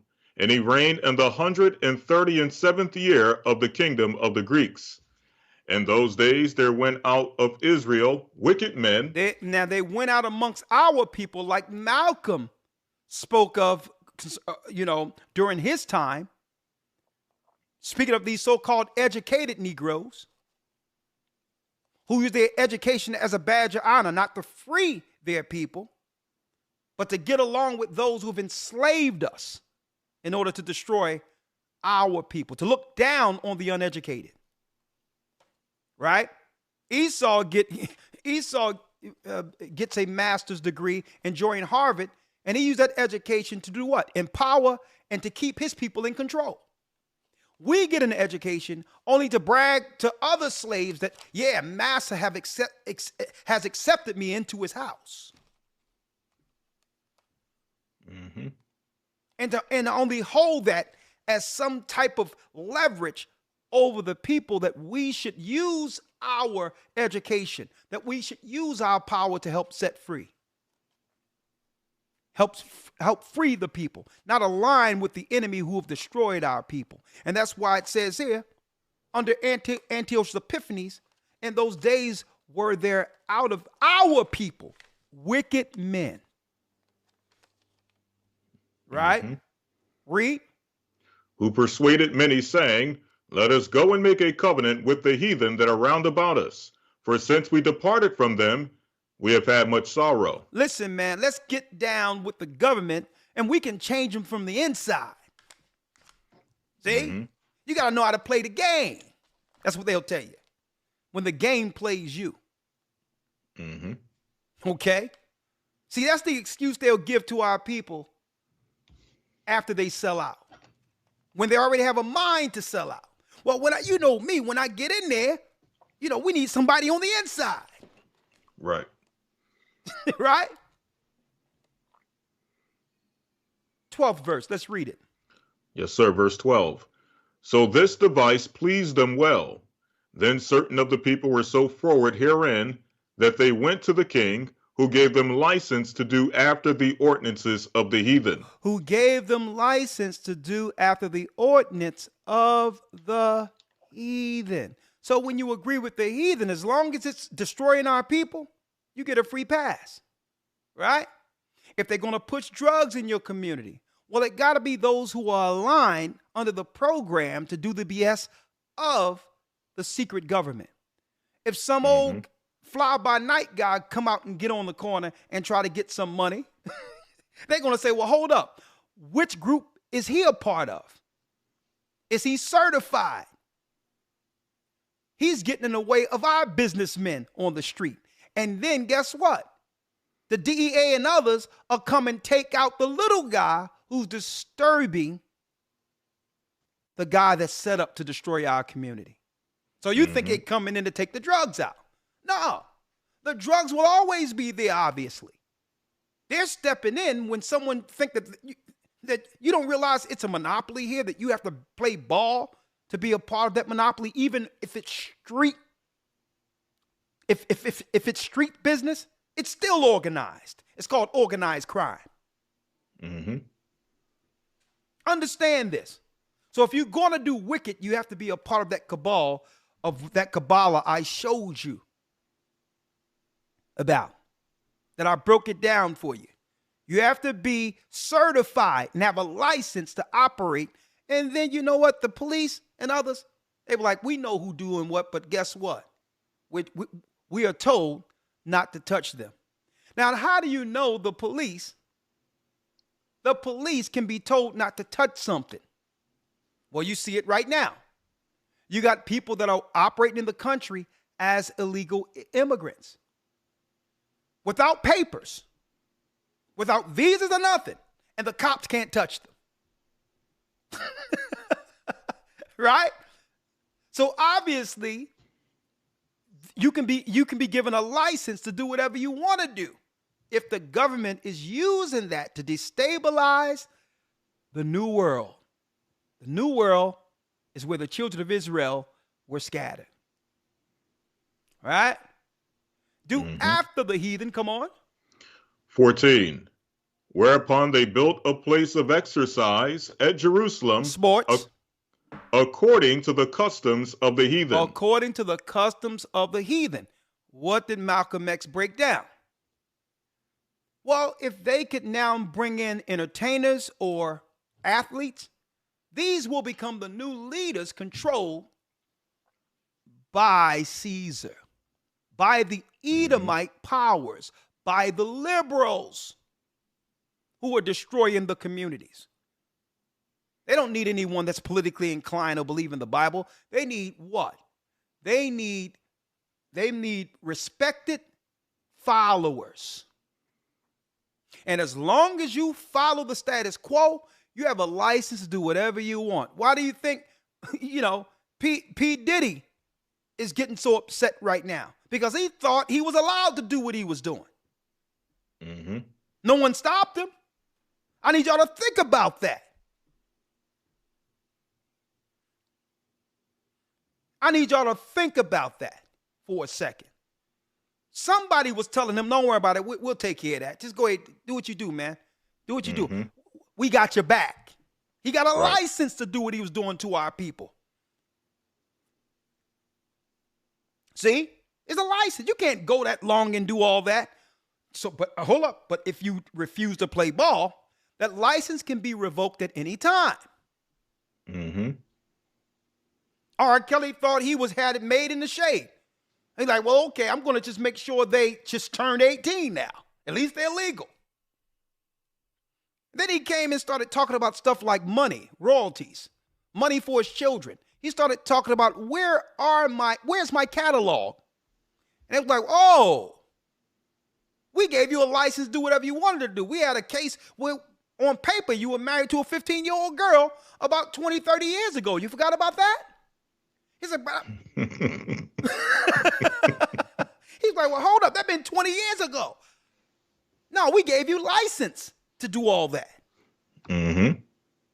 But if you want to, we can call the media and pull this up like it just happened yesterday. What you want? We already got a blabbermouth online who would just totally use her mouth to destroy our own people. We'll just call up Tasha K, who never spoke a good thing about a man she have seen within this country who looks like her, and she'll utterly decimate you. And then we'll go get Oprah girlfriend to act as if she's on your side to utterly embarrass you before your people. What you want?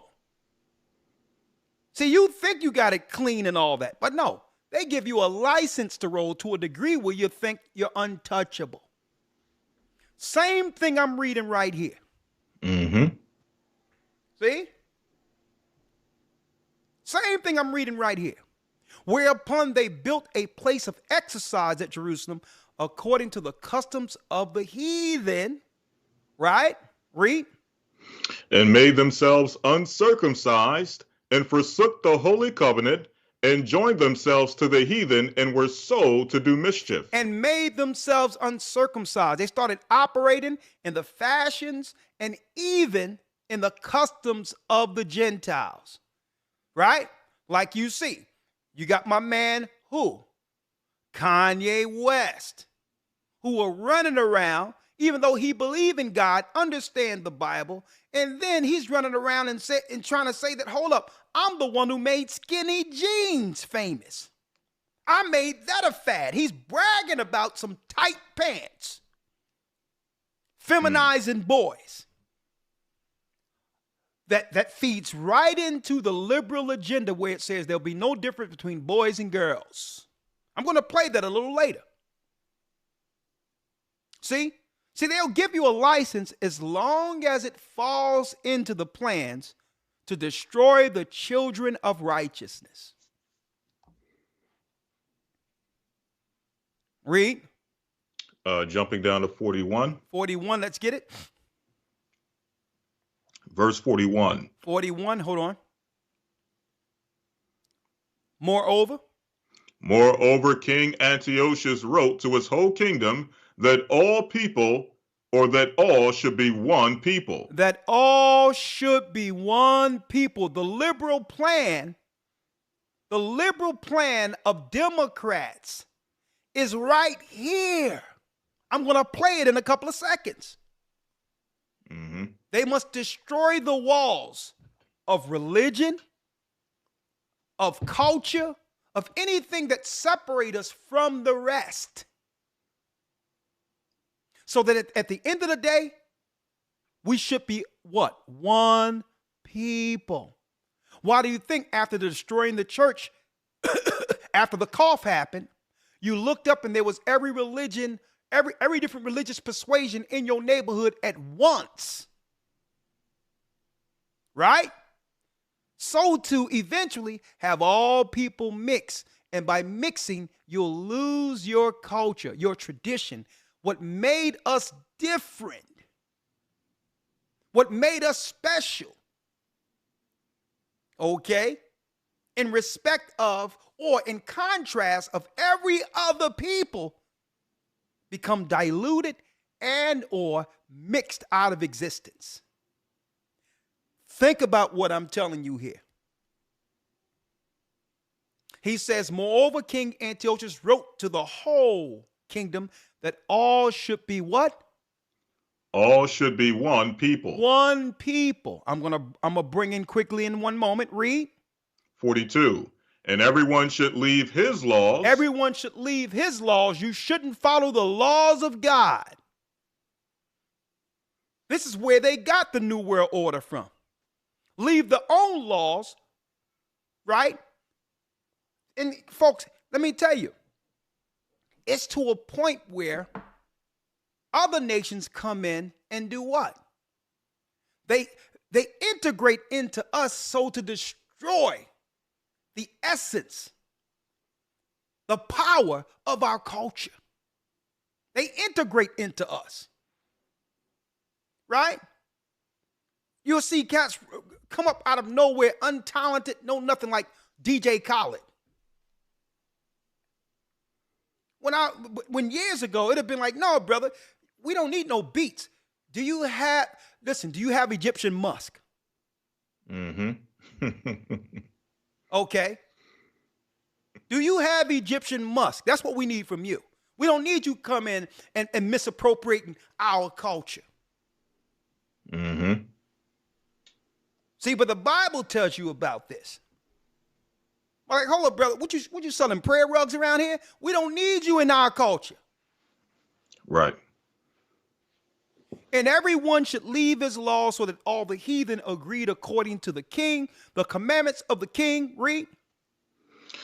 And everyone should leave his law, so all the heathen agreed according to the commandment of the king. Read. Yea, many also of the Israelites consented. Of who? Many of the also of the Israelites. Many of the Israelites, our people. Don't tell me Israelites isn't in the Bible. Many of the Israelites, let me put that up there.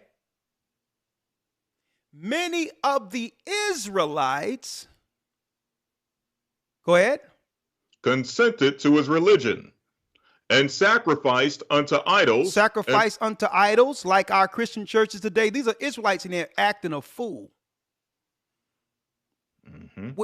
You know, where you have a gay pastor who apparently showing himself as gay, coming up with these ridiculous sermons where he sit there talking about, well, let me see, I don't know about this creation thing, you know, where God decided man and woman. And couldn't he have thought about something in between? Who would have a sermon and say and question the power of God and whether or not he was right making male or female? That's the nonsense that have infiltrated the church to the degree where the church we used to know, fire and brimstone and fear of God, no longer exists. You may also, of the Israelites, consented to his religion and sacrificed unto idols and did what? And profaned the Sabbath. And profaned the Sabbath. Now, Elder Lawyer, before we go, and I need to pull this up once more. Mm-hmm. Once more, and let's hear what Quigley said in 1976. In 1976, let's see what Quigley said would be the plan for the conservatives and the liberals. Once more. Right? And then we have to go into, well, what, now that we understand this, what can we do? Fair use. Carol Quigley, this is 1976. After they have accomplished killing the greatest civil rights leaders who have changed the world. Right? And now they were seeking to implement their plan, the Antiochus Epiphanes plan. What's that? Fair use. Operate in the area of... Hold up, let me get it here. And I'm going to turn it up so you all can see it, and I'll put it on the closed caption. Right? There is a basic assumption that only two kinds of interests or entities operate in the area of political action. That is, individuals and the government. There have been numerous books published with such titles as Man versus the State. I know two of those. Both appeared, I think, in 1906. We hear about big government as a threat to the individual, and so forth and so forth.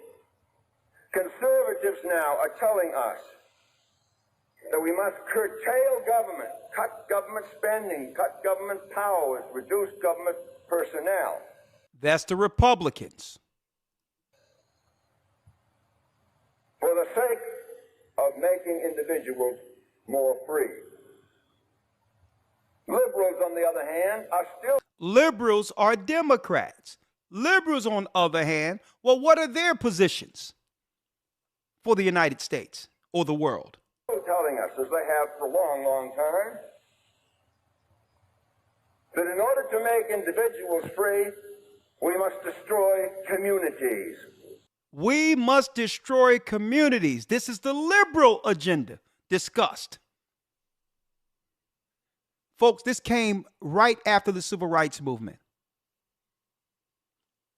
And believe it or not, this particular video is a video on what? The destructive spirit that came out of feminism. Because it really was what? A Trojan horse to destroy our family. They had to get white women in, gays in, and all that within our community to destabilize it for everything he's saying right here. By communities, I mean villages, ghettos. They must destroy communities, villages, ghettos, and cities, ethnic groupings. Ethnic groupings. Ethnic groupings. The place we get together culturally. We used to roller skate. We used to go to church together. We used to go to picnics. We used to go to family reunions. Remember all those things?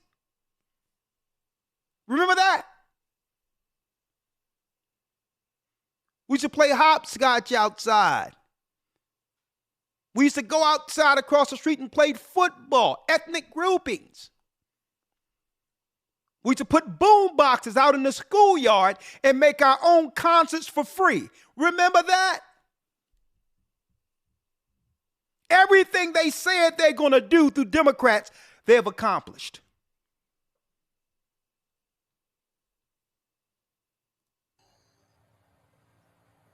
Religious groupings, anything which is segregated.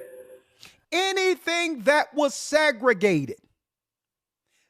That's right, folks. Desegregation is the new world order. We were integrated into an order to destroy us.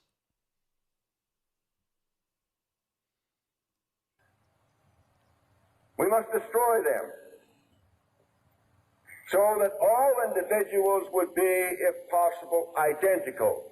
So that all people can be identical. You cannot recognize any separation culturally, religiously, or otherwise. Was their plan? Including boys and girls.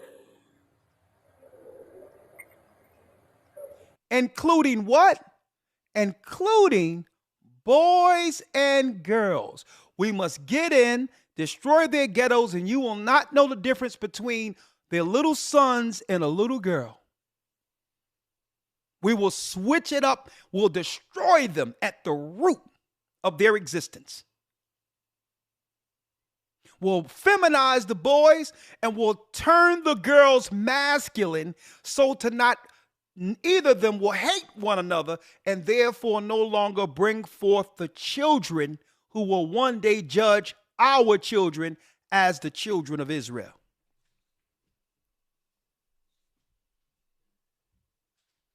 The Board Collective.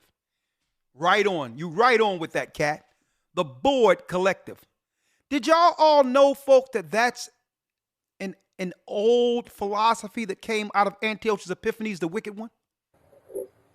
But the area of political action, and I won't draw it on here, but just assume a circle of political action in which you have government, individuals acting in there. But you also have at least two other groups, really three others, voluntary associations, which I'll say no more about, corporations, and communities. And if the liberals destroy communities for the sake of... If the liberals destroy communities, folks, did y'all know the Democrats were set up to destroy our community? If the liberals destroy communities for the sake of what? Individual, and the conservatives... For the sake of individual. So if you try to attack someone who's operating immorally or point out their evil, they'll claim it's hate. Because that individual is offended under the guise of political correctness. So nix our history and culture. You must dismantle that because you have one person out of your community who's intersexual or whatever the case is and feel a certain type of way, feeling left out. So we must change instead of them repenting and changing. See that? So they'll choose individual causes over the community. Destroy big government for the sake of individuals. You're going to have an area of political action in which irresponsible and immensely powerful corporations are engaged in opposition to individuals who are socially naked and indefenseless. So now the corporations can come in and take over now and destroy either side. That's how they were seeking to dismantle America. And there's a book. Okay, folks, you know I'm going to be going over this book in the academy. It's two separate books. I got one coming now, but the other, The Anglo-American Establishment. The Anglo-American Establishment. Now, I'm going to be going over this. Okay, you got to get in the academy, but more understanding of what they seek to do in the future. And this book was published by Quigley in 1981. And it leads us to what? Last but not least, what my man, that's right, Klaus said, is the future for America, if you will. Let's play that again. Advancing very fast. But can you imagine that in 10 years... Now, this is the guy who was speaking to Biden and Kamala before the cold happened during the time of the election. Klaus, the World Economic Forum. So once they're able to destroy all communities and cultures, then what? Very fast. But can you imagine that in 10 years when we are sitting here, we have an implant in our brains? We have a what? Can you imagine in 10 years we're sitting here and we'll have an implant in our brains? What? What? Is this the next phase after transgenderism? After transgenderism is the next phase. What is this? Transhumanism?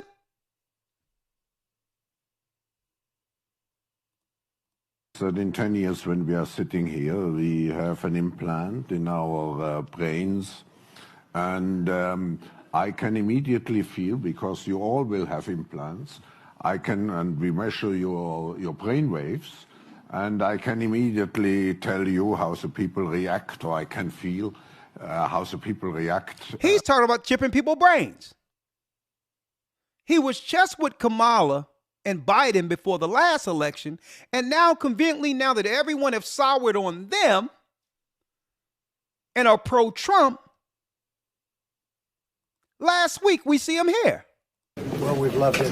We think it's a great country, a beautiful country, and we have had a tremendous success. Yeah, great success. And this gentleman, as you know, he's done a great job. Thank you. We've had great success.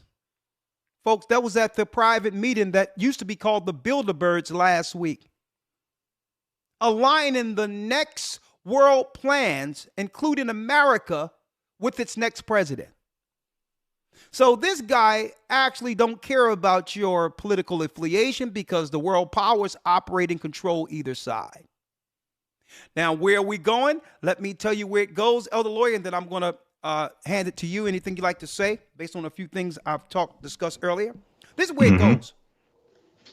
After dismantling our community, because we were the only real moral rooted people in the earth left as a group. I'm going to show you where this is going now.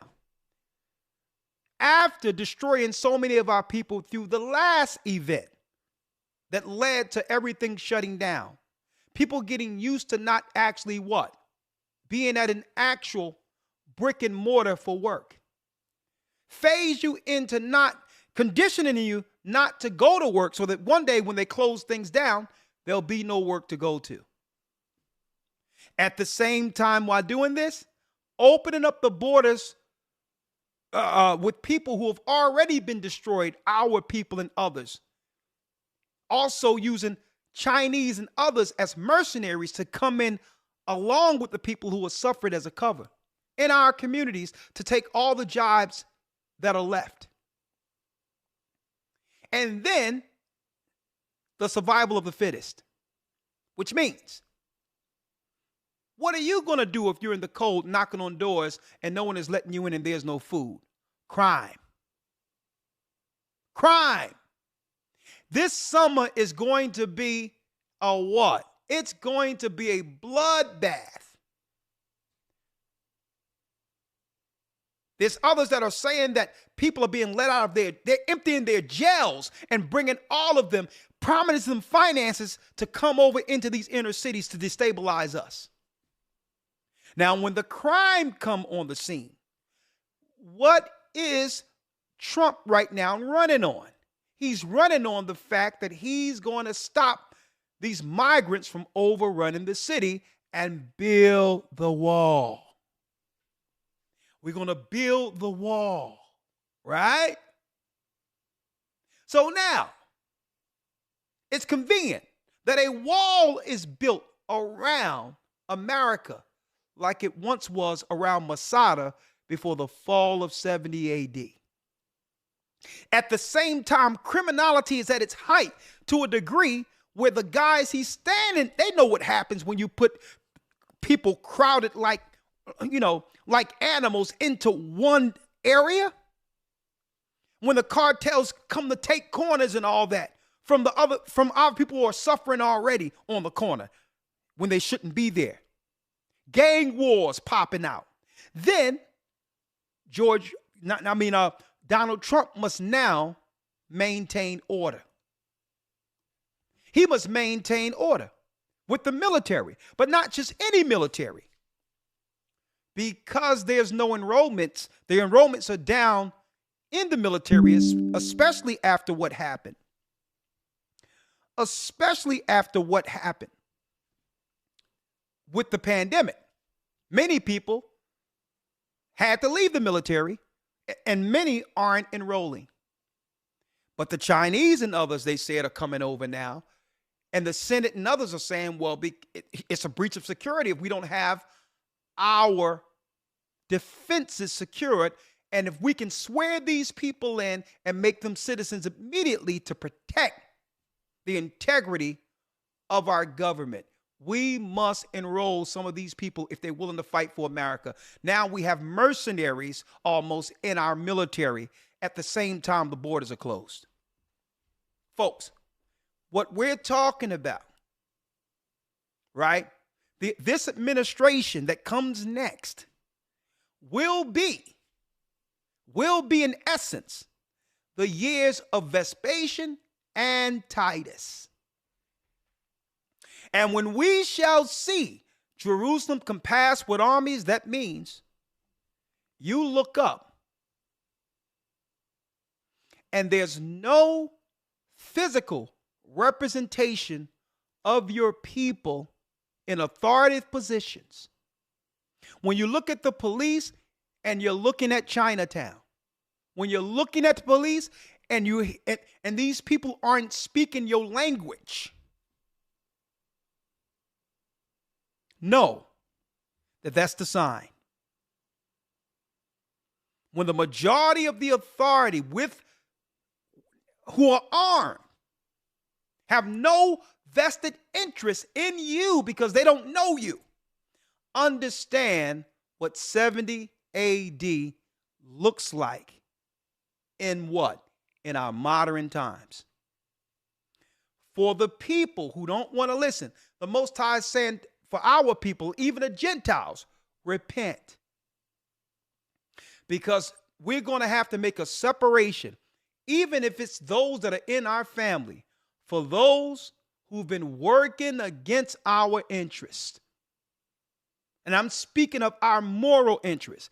As people are operating outside of God, it doesn't matter how close they are, whether or not they are blood. If you don't believe what I believe, you're going to be a ticking time bomb to destroy us inwardly when they come with the next crisis or event.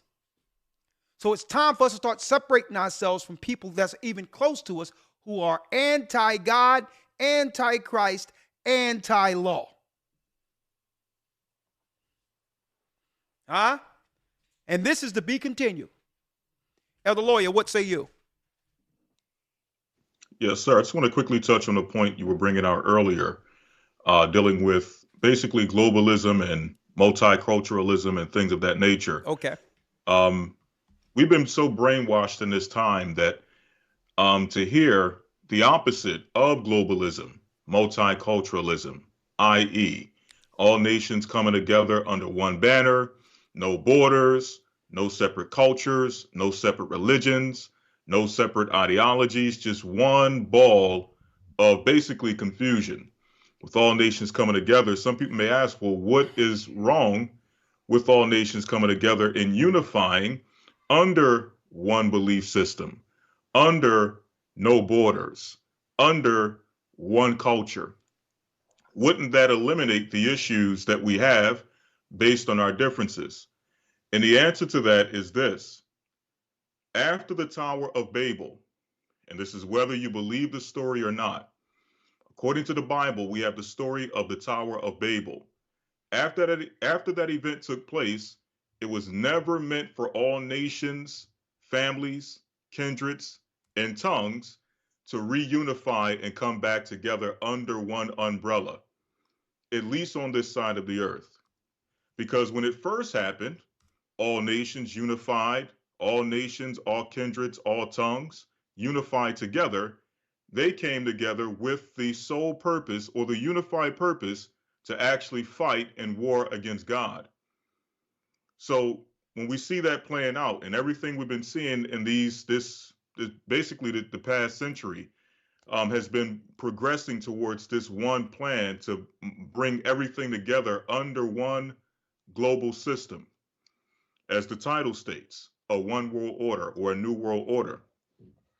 When all of this has been coming together and we see all the propaganda and all the things that have been pushed before us through television, through politics, through just different forms of media, pushing this idea that because we have differences, this is why we have wars and this, that, and the third, and we need to unify. We need to be one. We need to come back together. And this is the best thing, or this is the solution for that. What Klaus Schwab is talking about and others are talking about within these different think tanks. We have to realize that in this particular time, on this side of the earth, it is not meant for all nations to be together under one culture, one ideology. The only time that that's ever going to work is under the authority of Christ. Exactly. That's the only time it's ever going to work. And with that, I yield. Exactly. So, Elder Lawyer, I need to go to one thing because this is where we are now. We're at the end of that plan that Klaus was talking about, as well as Carol Quigley, right? So this is where we are now, Elder Lawyer. You remember when they started going after Trump years ago, and they was using only black politicians or DAs to actually prosecute him or to bring up charges? And what did I say on the Wednesday broadcast? I'm like, why conveniently they're using our people to come against Trump? Why white people aren't emboldening themselves to become the DAs and others to have a front, have a face on destroying Trump? And here's the reason why. It's time for them to throw. Listen to me clearly. It's time for them to throw the Benedict Arnolds, those who oppose their own people, back into the fray with the rest of our people they dislike. If you'll betray your own people politically, what you think the enemy and those amongst you are going to trust you? So what's going on now? The prosecutor, whom the Democrats so-called utilize to actually come against Trump, well, they're under trial now. You know, didn't I tell you? Right. I told everyone when it happened. Right. I said, listen, you have to look at the fact that the only people that are seeking to come after Trump publicly are our people. This is a setup. And they're too simple-minded to understand when they're being used as patsies. So what's going to happen? You got it. They're going to totally get totally excoriated publicly and embarrassed before the world. And they'll be thrown back into what? The neighborhoods they came out of, amongst the same people they've betrayed. That's right, folks. Speaking of those same spirits, those same wicked people that was during Antiochus Epiphanes. And guess what, folks? They're doing it listen, right now they're cleaning house. The inclusion and diversity for our people has ended. If you have a high position in God, it's strictly because you were gay and black and you had high prestigious professional positions in colleges and was used to radicalize your own people and demoralize your own people through what? That satanic college indoctrination. They're taking your positions. Anyone who had a job strictly because you were gay and black, they're throwing you back into the pool of your own people. They're done with you politically because you've already have betrayed the people to a degree where guess what? There's no substance left. There's no constituency left for you to actually have a position of control amongst policy. You help get rid of your own people. So therefore, there's no need for you in a democracy because you no longer have a constituency. See? If you don't have the people, then the people don't need representation. Folks, man, what a deal. And I told y'all a long time ago that eventually they're going to turn around Roland Martin and all these others out there who have always been towing the company line. They're going to throw all of them back into a pool and say, listen, you're worse than the people you betrayed. I can't trust you amongst us. After for years you've betrayed your own people. See, they can't put that on Barack Obama because Barack Obama, according to the history of where he came from, really isn't what you would call foundational. He wasn't born here in America. His family don't have a line of chattel slavery and served slavery in America, so he's not included in any of this. But the people who suffered what we suffered and would betray his people politically, you think Trump and others are going to trust you when you betrayed your own people? That's right, folks. Massa is closing the plantation door on you and saying, get out there in the field with your people.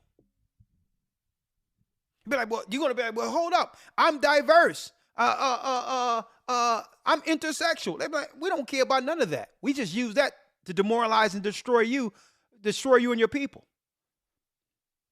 We were never for you. We were for you standing with us against your own community. But there is no community. Look up. Look up. The borders have been opened and the replacements are knocking on your door. Huh? And that's what you see right now.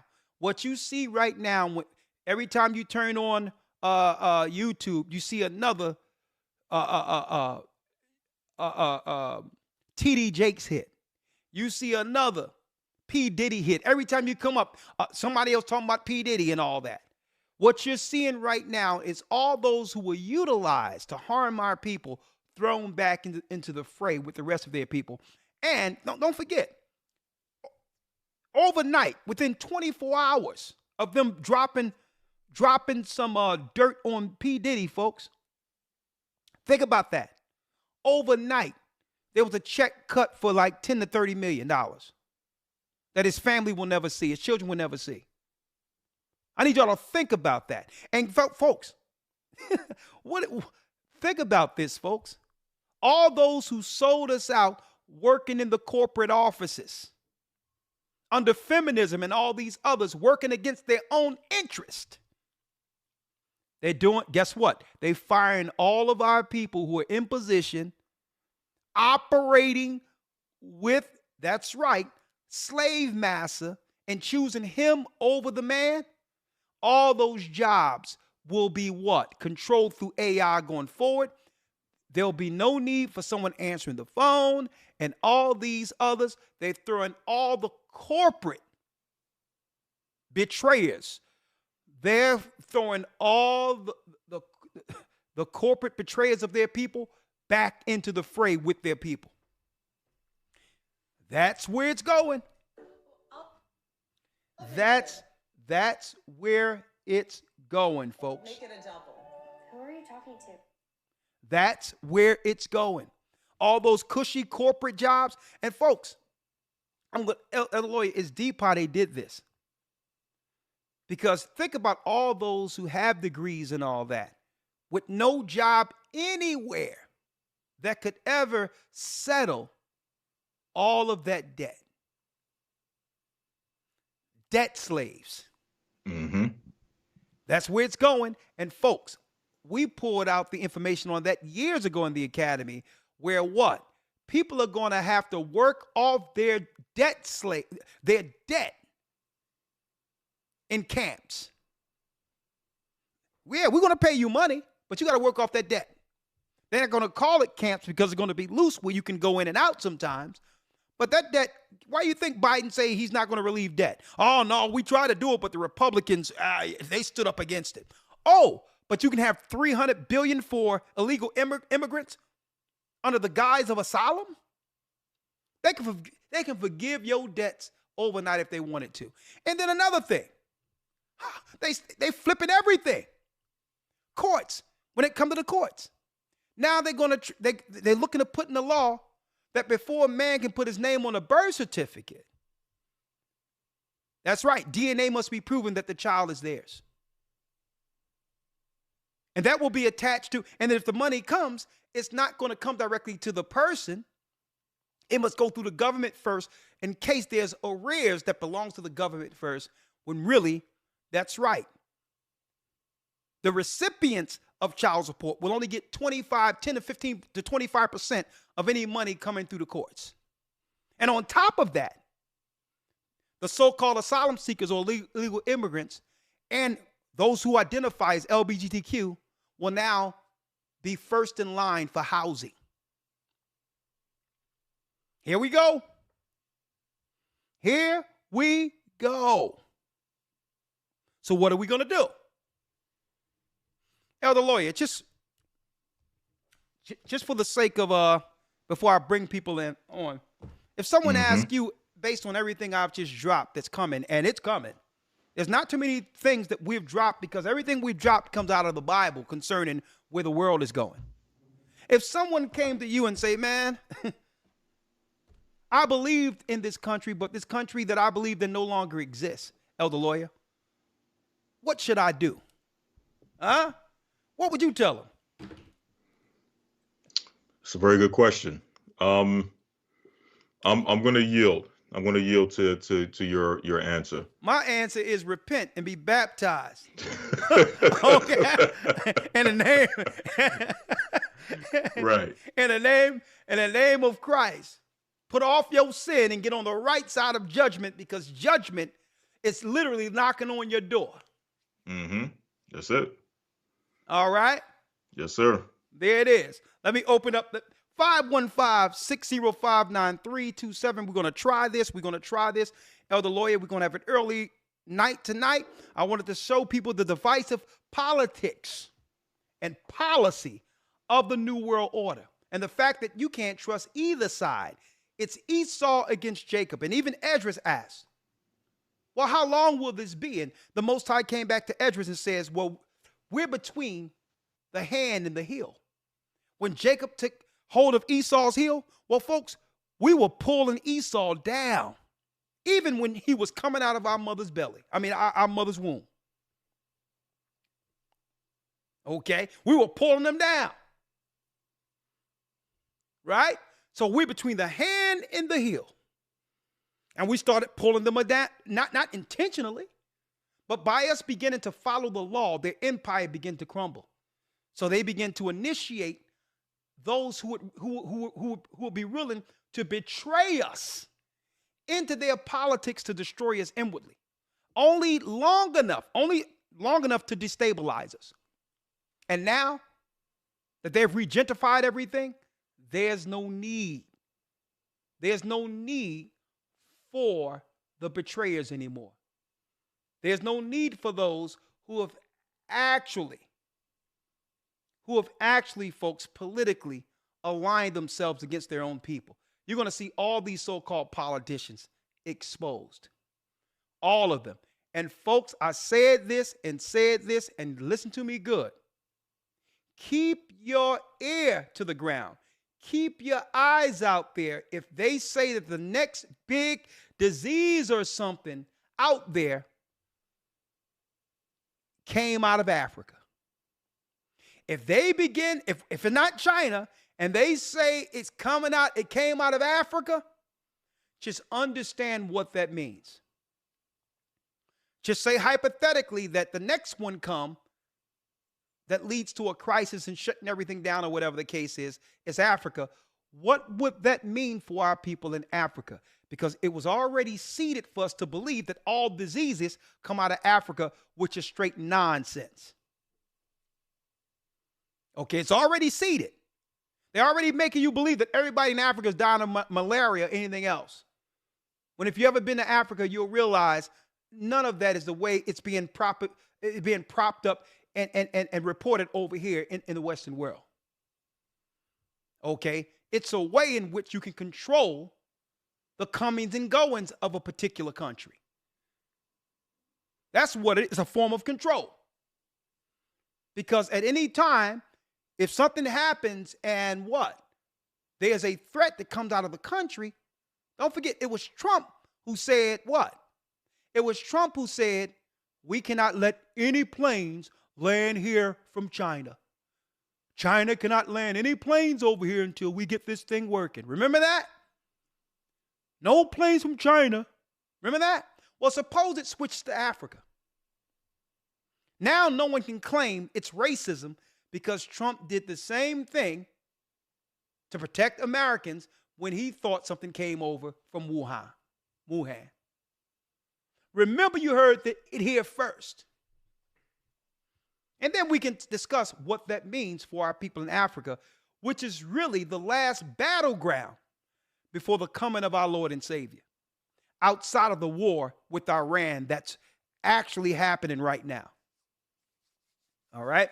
So I'm going to digress on that. I'm going to open up the lines, 515-605-9327. All right, let me call in. Everything they said they would do, they would use the liberals to destroy us. Man, they're right on schedule. 1 second.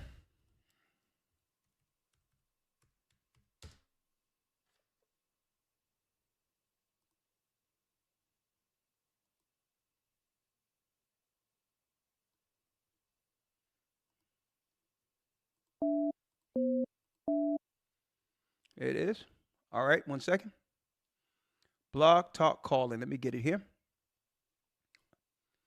If you have anything to say, here's your time. Call in.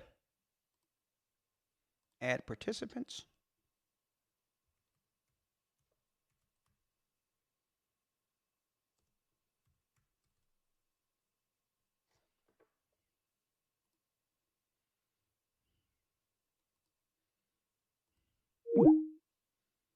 All right, let me do it this way.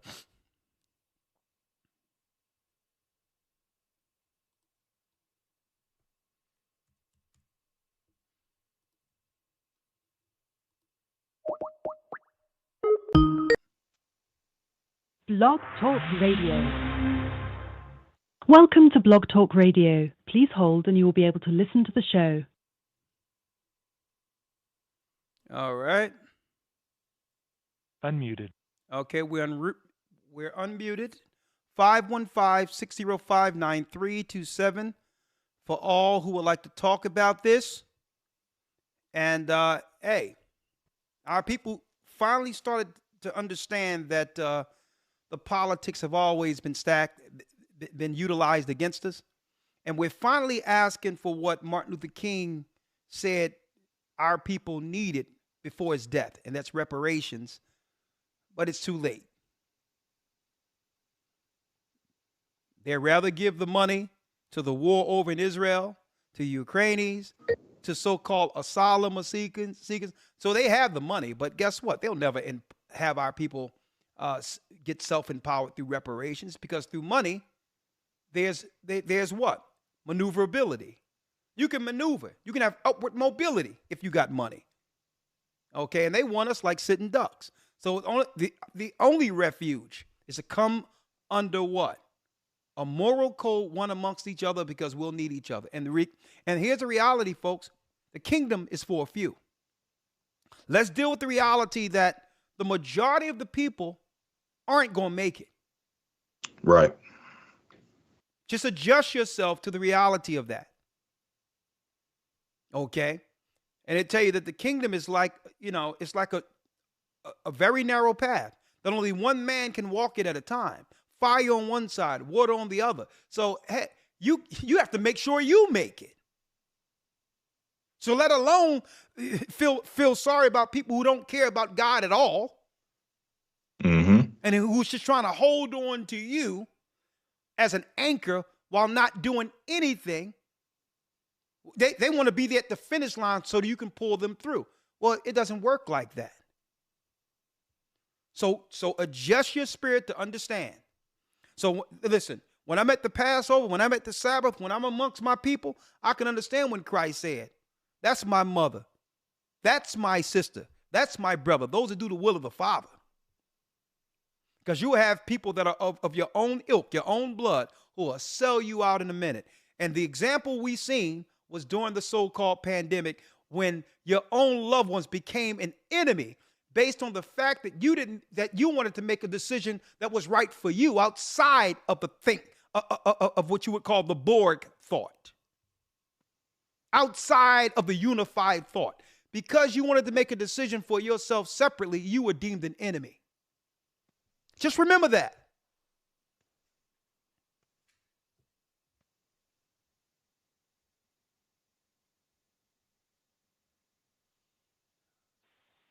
Shamawala has a question. Shalom. Shalom, Elder.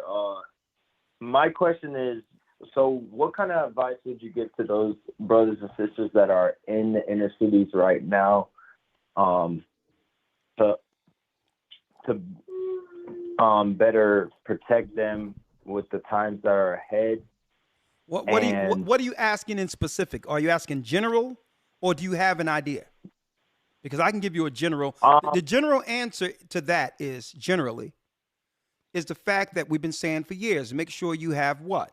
Make sure you have extra food, extra water, grain, whatever the case is. So if an emergency break out, you won't be out in the streets seeking something for your family. At that point, it buys you time to maneuver where you'll need to be safely. That's on one level if you're still here, right?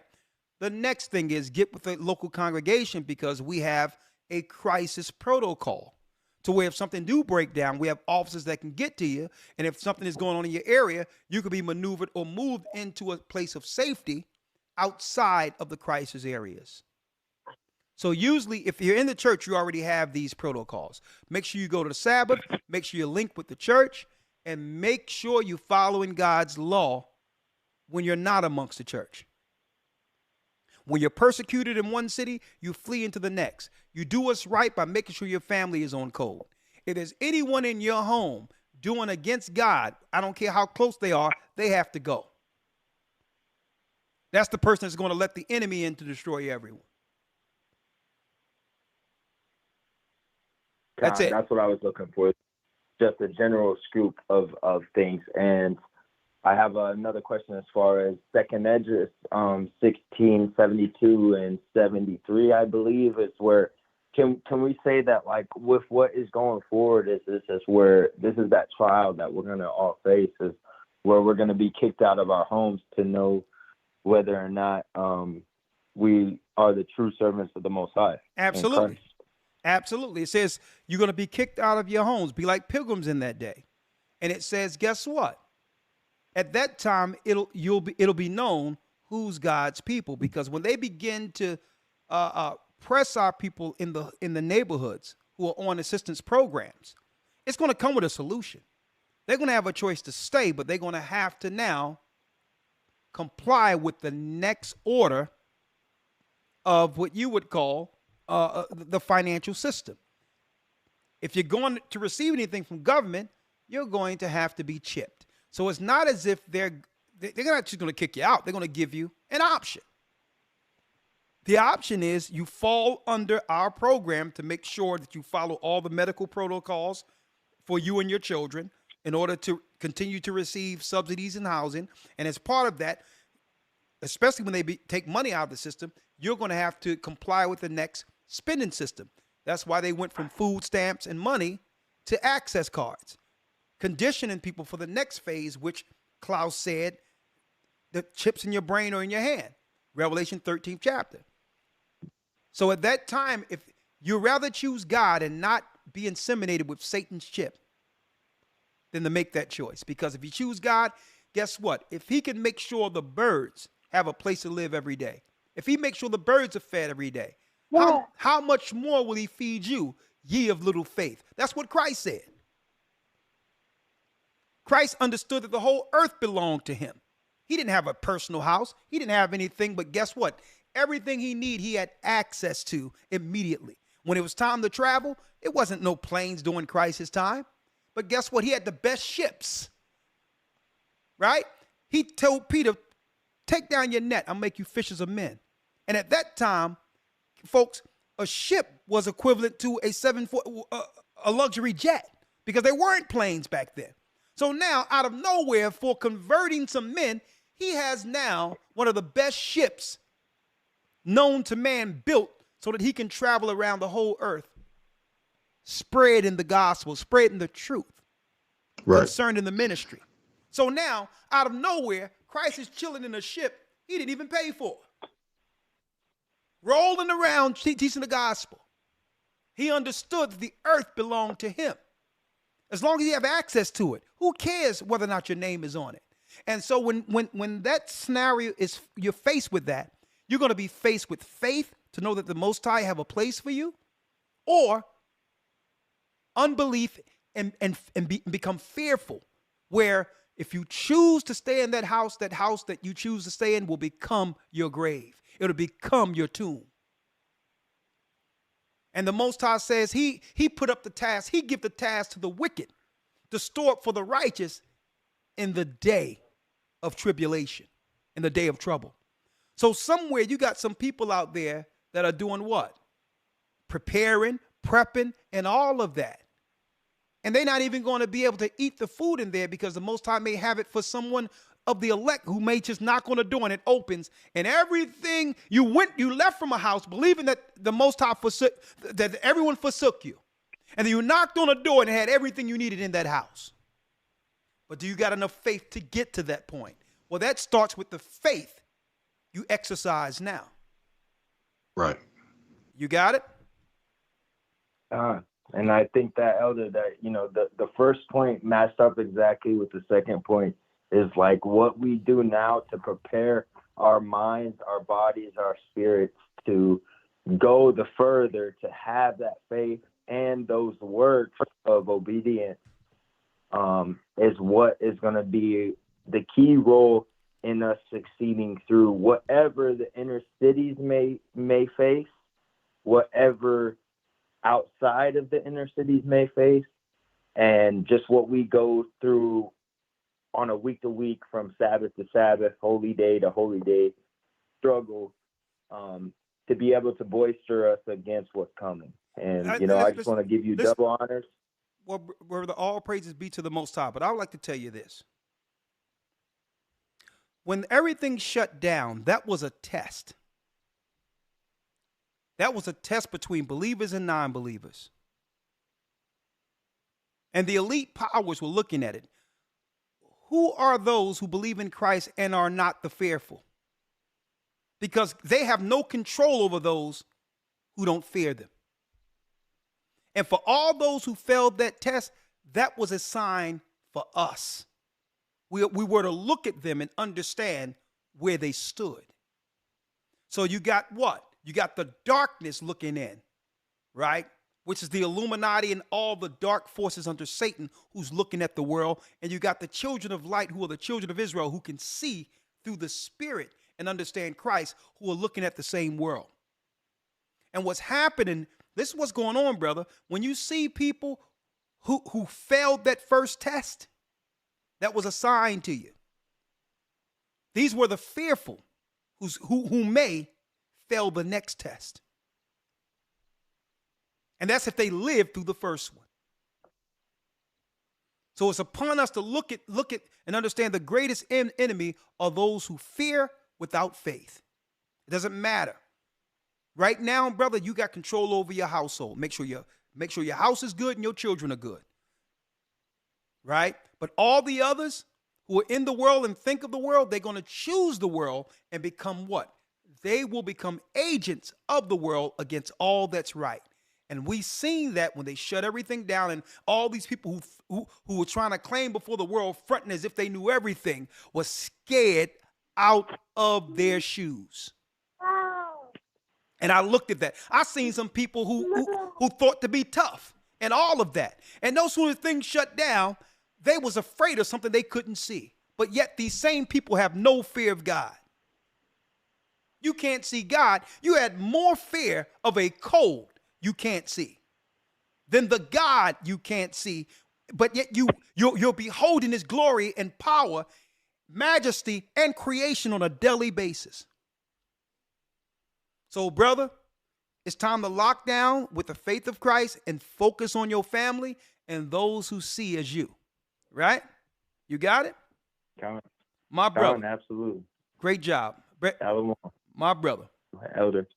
Right. I just want to say, I thank you for leading me and guiding me through that period and that time as a new as a new soul into this wisdom, into this knowledge of YASHAYA and AHAYAH, you know, and all I can do is continue to be grateful. That's it, and walk this path with no fear and striving every day to keep the commandments that the Most High put before me. Hey, brother, here's the reality, and I'm going to say this, and thank you, brother, for standing in the truth. Not too many people hear the word and do the word. So at the end of the day, brother, I like to thank you. But the other thing, brother, I need you to realize, all right, it's going to be tough. It isn't going to be easy. But I need you to understand the elite have to plan like this and operate like this based on what? Don't forget, we have nothing. So obviously they understand something that's in us, right? Think about this. They're doing all this, brother, because they fear you. And it's not a carnal fear. They understand the bloodline of royalty, the bloodline of Israel pumps through your veins. And one day, what comes from you will rule according to prophecy. They fear you, my brother, because they cannot stop the prophecy. Okay? So the only thing you have to do is stand. Be courageous. Teach your family what's right. And make it to the finish line. That's all you have to do. Ye that endure unto the end, the same shall be saved, brother. And we're this close. Bless you. Bless you. Thank you, Elder. My brother. Shalom. We have Angie has a comment, and we will break down early tonight. All right. When we have lessons and teachings that resonate with certain information, I would like y'all to sit back and you know that old word, have you marinating in a little bit. No overkill. Just have you marinate. Look at these videos, look at the topic, and break it down, because there's so much meat in such a short period of time that we do with the lessons. And I don't want any overkill here. So I want y'all to be able to take these videos. If you can, download the videos and look back and say, man, elders in them were talking about this. Here we are. This is what we do now. Okay? 904 area code. And I want to see y'all in that academy this weekend. Come on, historytimes.org. Angie, how are you, Angie? I'm fine, Elder. Shalom. Shalom. All praises to the Most High. Talk to me. Yes. I won't be long. I just wanted to say that lately I've been listening to a lot of things going on in Africa. Yeah. And there's a lot of things happening globally, but the Africans are now standing up for their right to be fairly treated on the global stage. And there's a couple of countries in Africa that are coming together and uniting and going against their oppressors.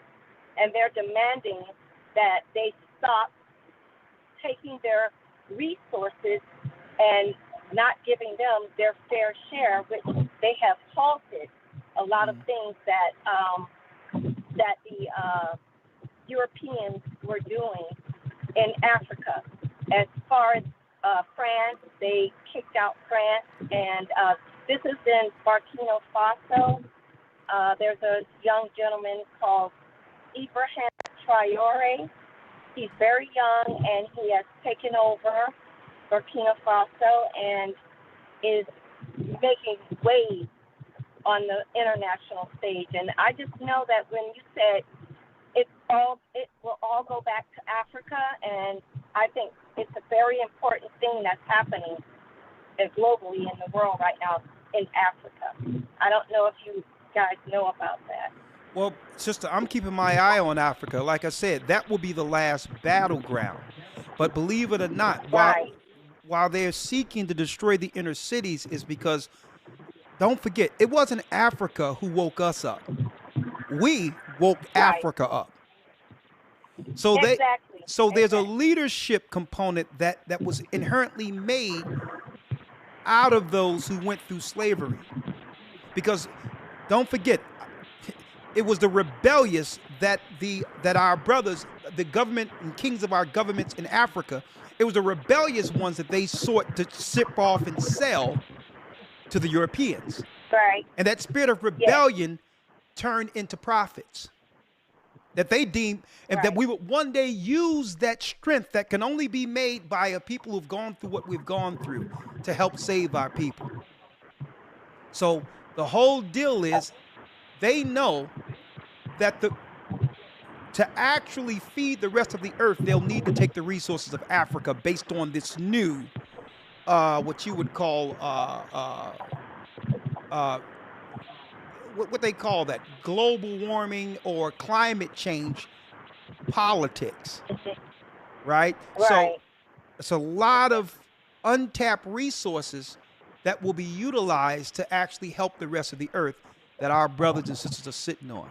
And the whole deal is, and I'm gonna tell you, eventually we're all gonna be, they're gonna come against Africa, and the Nile River is gonna draw up, and a lot of people are gonna walk into northern Africa near the Red Sea. Also, what's gonna happen is there's gonna be a war. That's why China and them is over there right now. Okay, like they're coming over here. Yes. And really, this Chinese military is there already. This is the last war. Right. This is the Valley of Jehoshaphat in the last war against the children of Israel. But many of us are going to, aren't going to make it, but a lot of us will. Right? Yeah, it's like it's like there's pieces on a chessboard.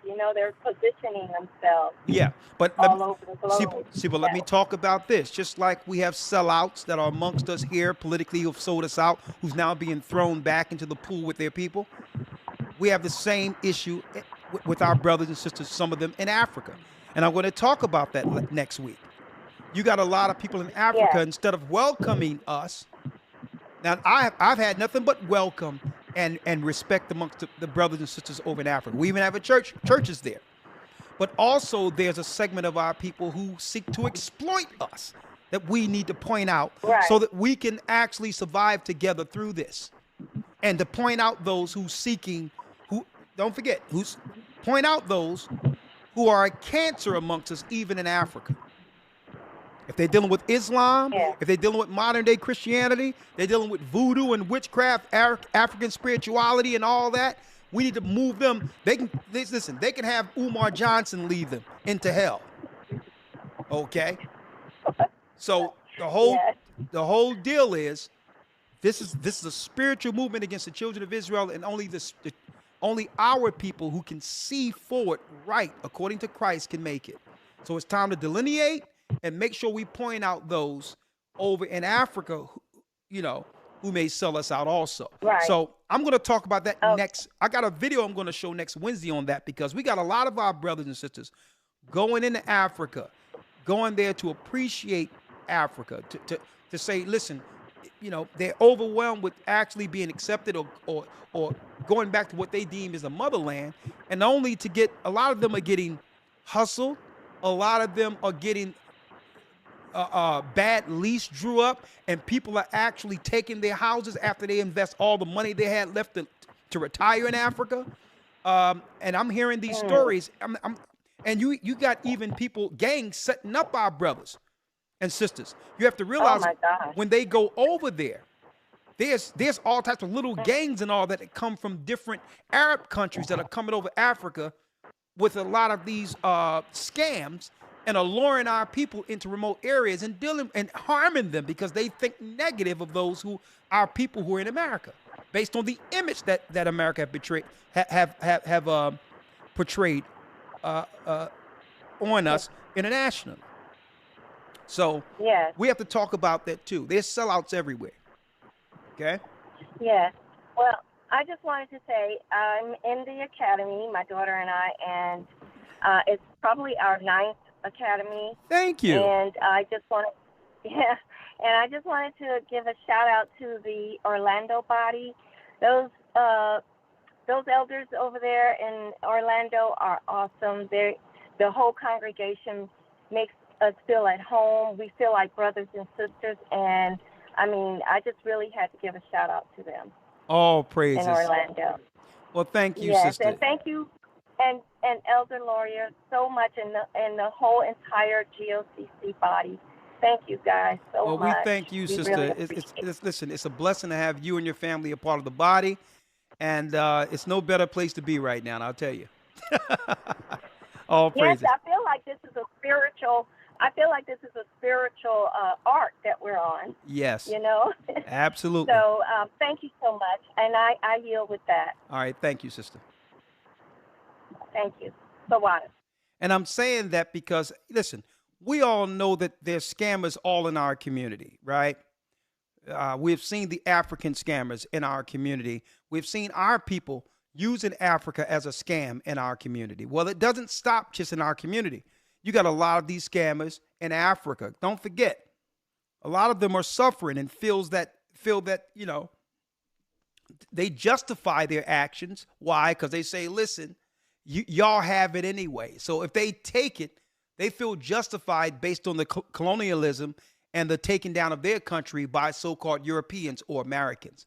So sometimes they target Americans and feel justifiably so against Americans, even if they look like them.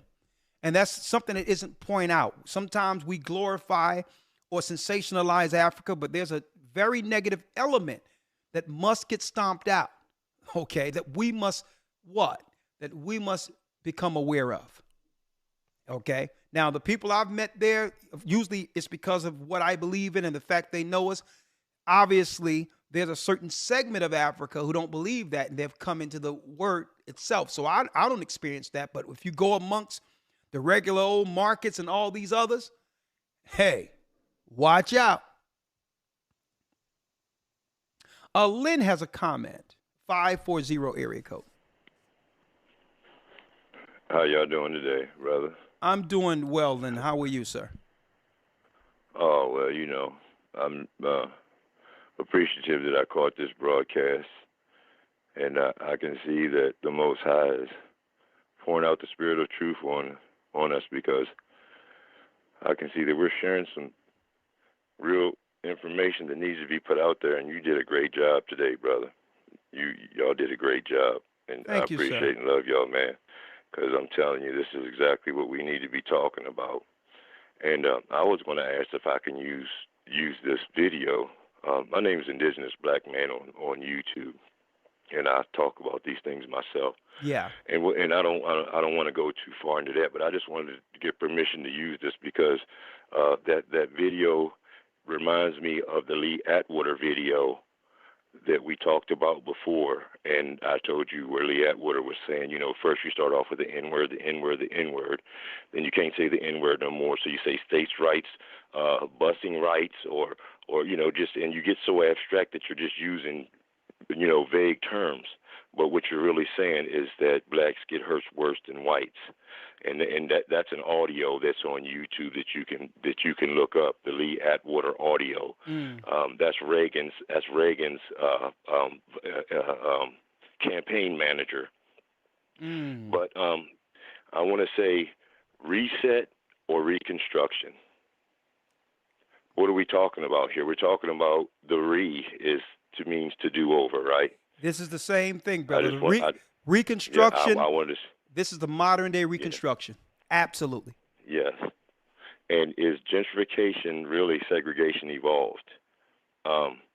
We got to deal with the Davos when you showed the video of Klaus Schwab. That's with the World Economic Forum, and Donald Trump, and Bill Gates is a part of that.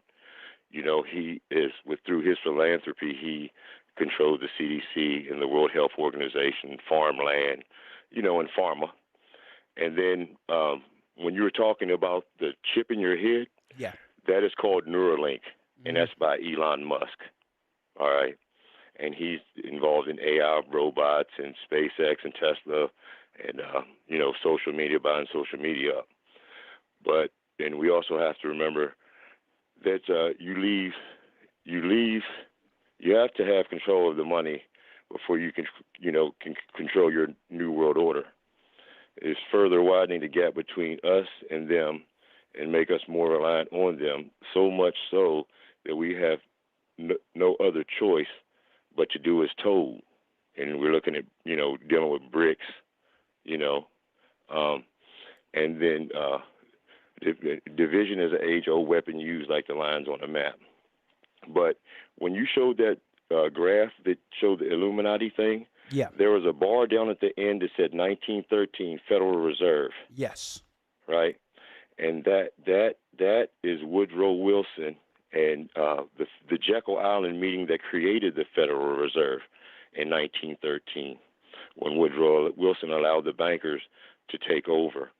And then also, when you were talking about disease X, that is dealing with gain of function, where they were manipulating these viruses in a lab to make them 10 to 15 to 20 more percent more, contagious than the coronavirus of today. And that's why they're calling it, disease X. Just like Bill Gates said in 2015, it's not if, it's when we have the next pandemic, and then all of a sudden we had one. Interesting. History repeating itself, brother, and I appreciate and love y'all.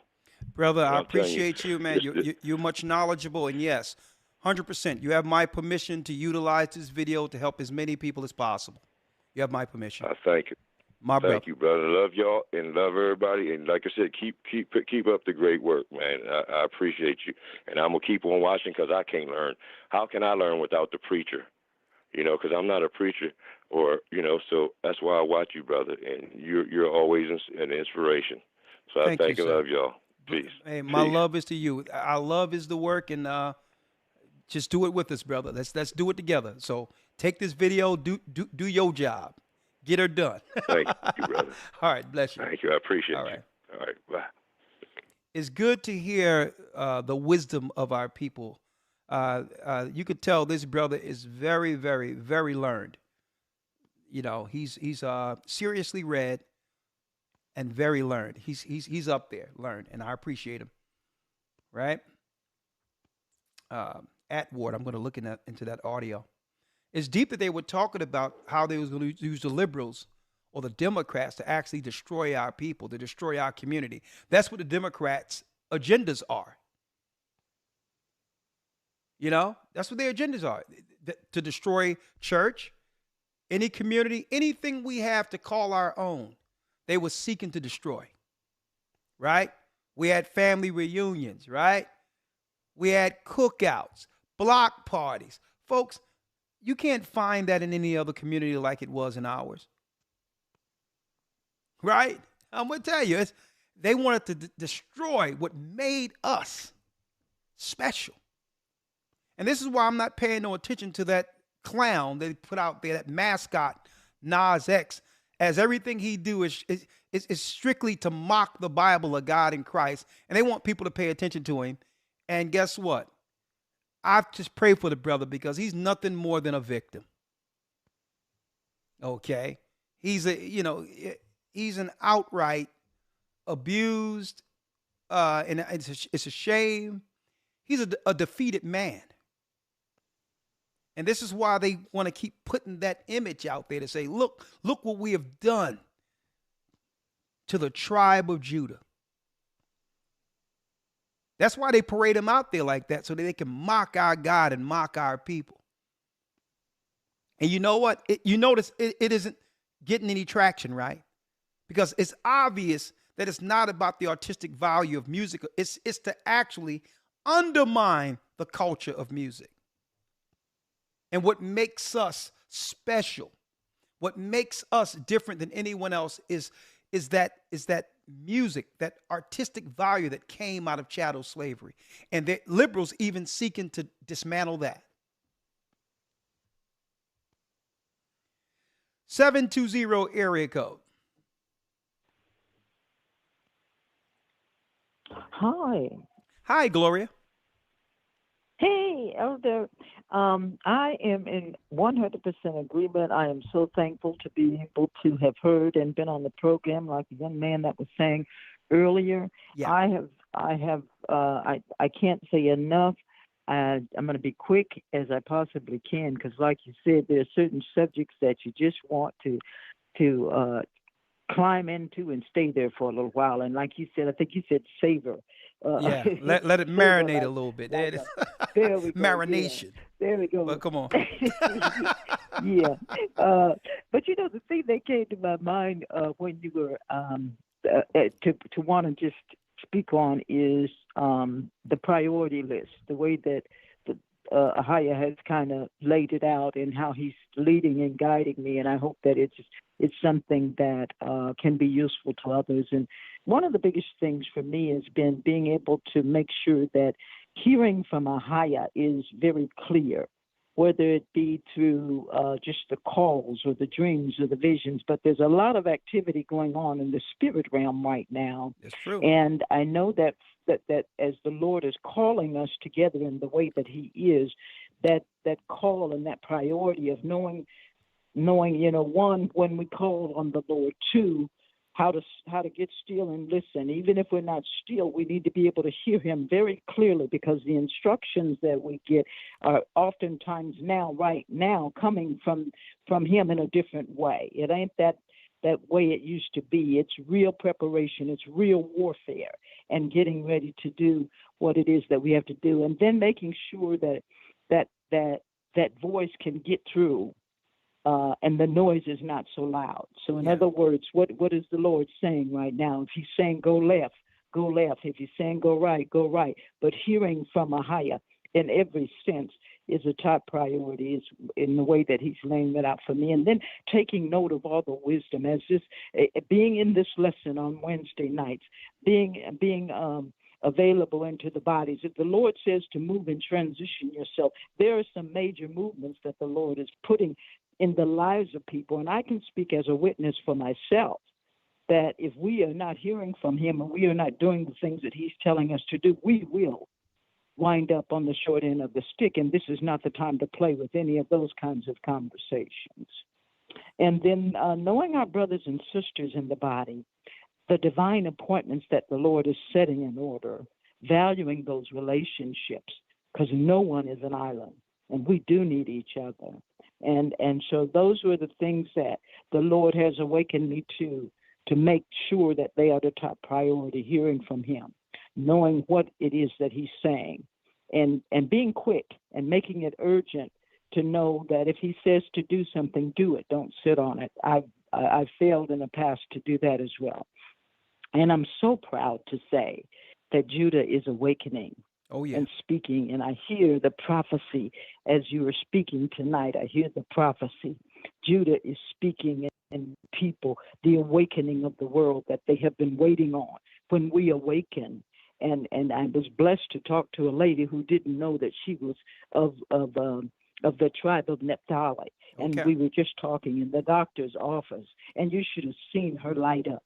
And I told her, I says, now you go. She says, listen, she says, this is something that is very valuable to me. But she awakened very quickly, and she began to show the interest that she needed to seek out and understand from the biblical perspective who her existence was. She talked about being someone who was adopted. I said, but listen, you've got a heritage. You've got a spiritual heritage, and you need to understand that supersedes what it is that you might have been hurt in. Well, sister, so anyway, I don't want to get. Oh no, I got it. Hey, listen, I want to get straight to it. I don't want you to go too far, because you really hit it out of the park, sister. And I thank you for all your revelation, what you're seeing, and it really come down to when we get to that time through the Holy Spirit, we have to trust our conscience and know that the Most High is with us. So in a nutshell, I'm listening to you, and it's going to come a time where the Most High say, go this way, and you're going to have to trust in faith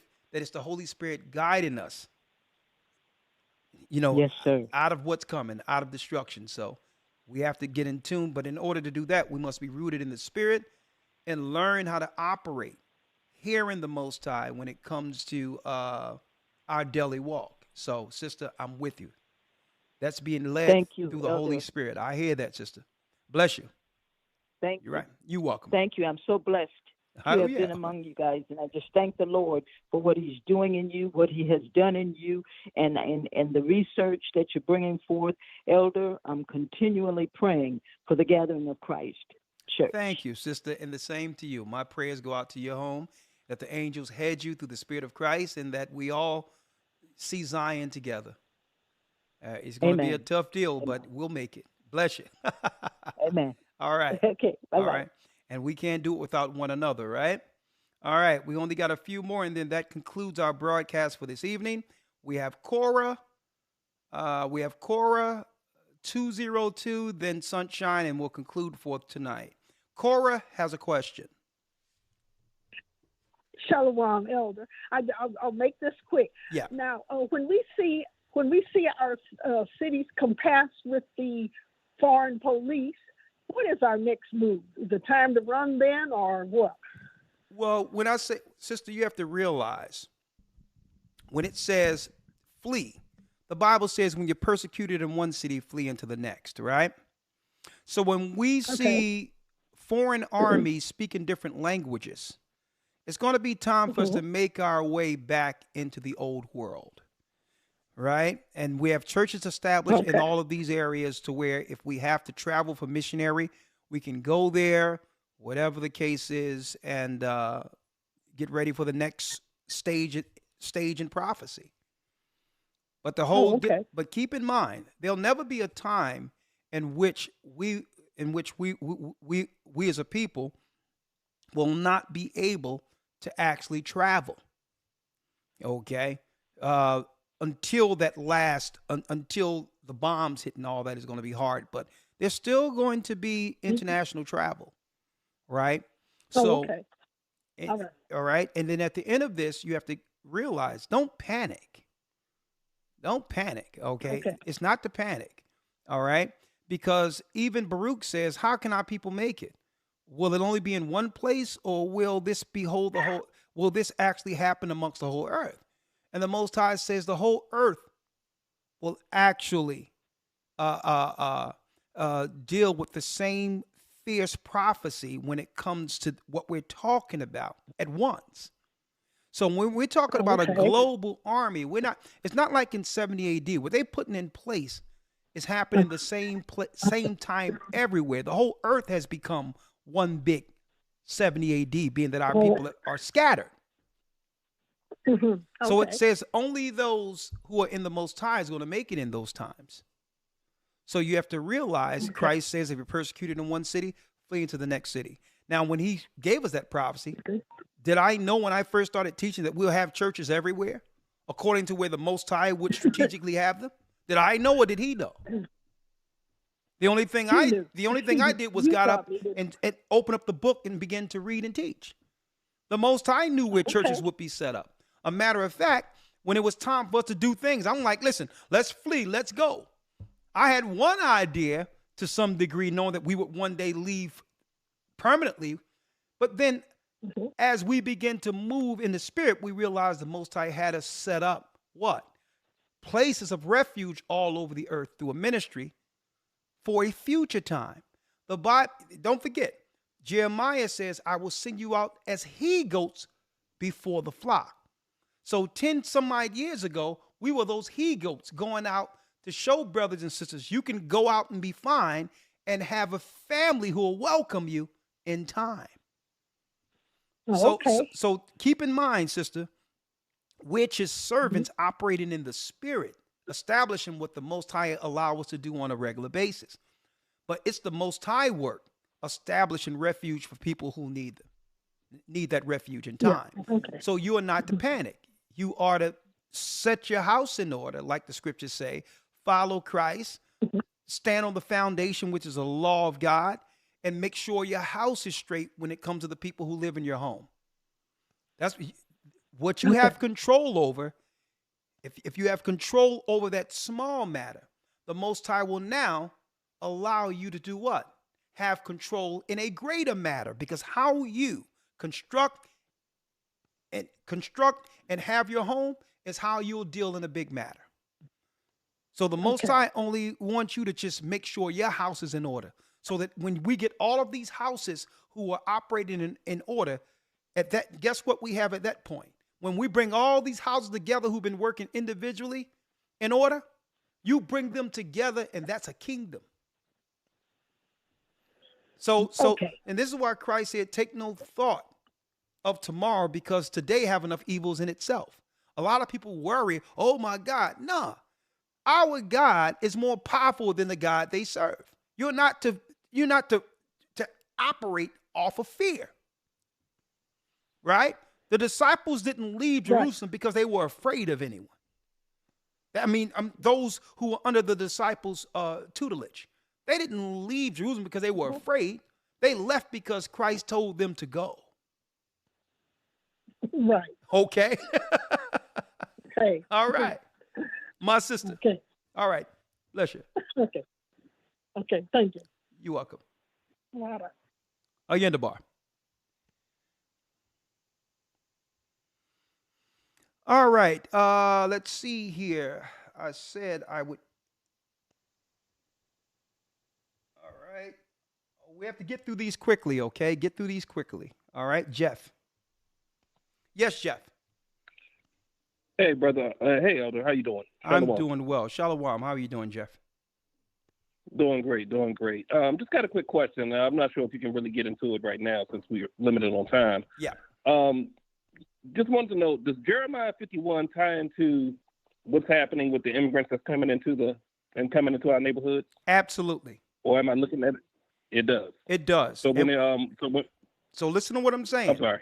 Jeremiah 50 through 52. When you start to see all of these immigrants go back to their own countries, and tell you they're going to start going back to their own countries, at that point, they've been tipped off by their embassy that something is about to happen to America. That will be our understanding to start rolling out under the cloud of when they're leaving to actually be where we need to be, before the fall of Babylon completely.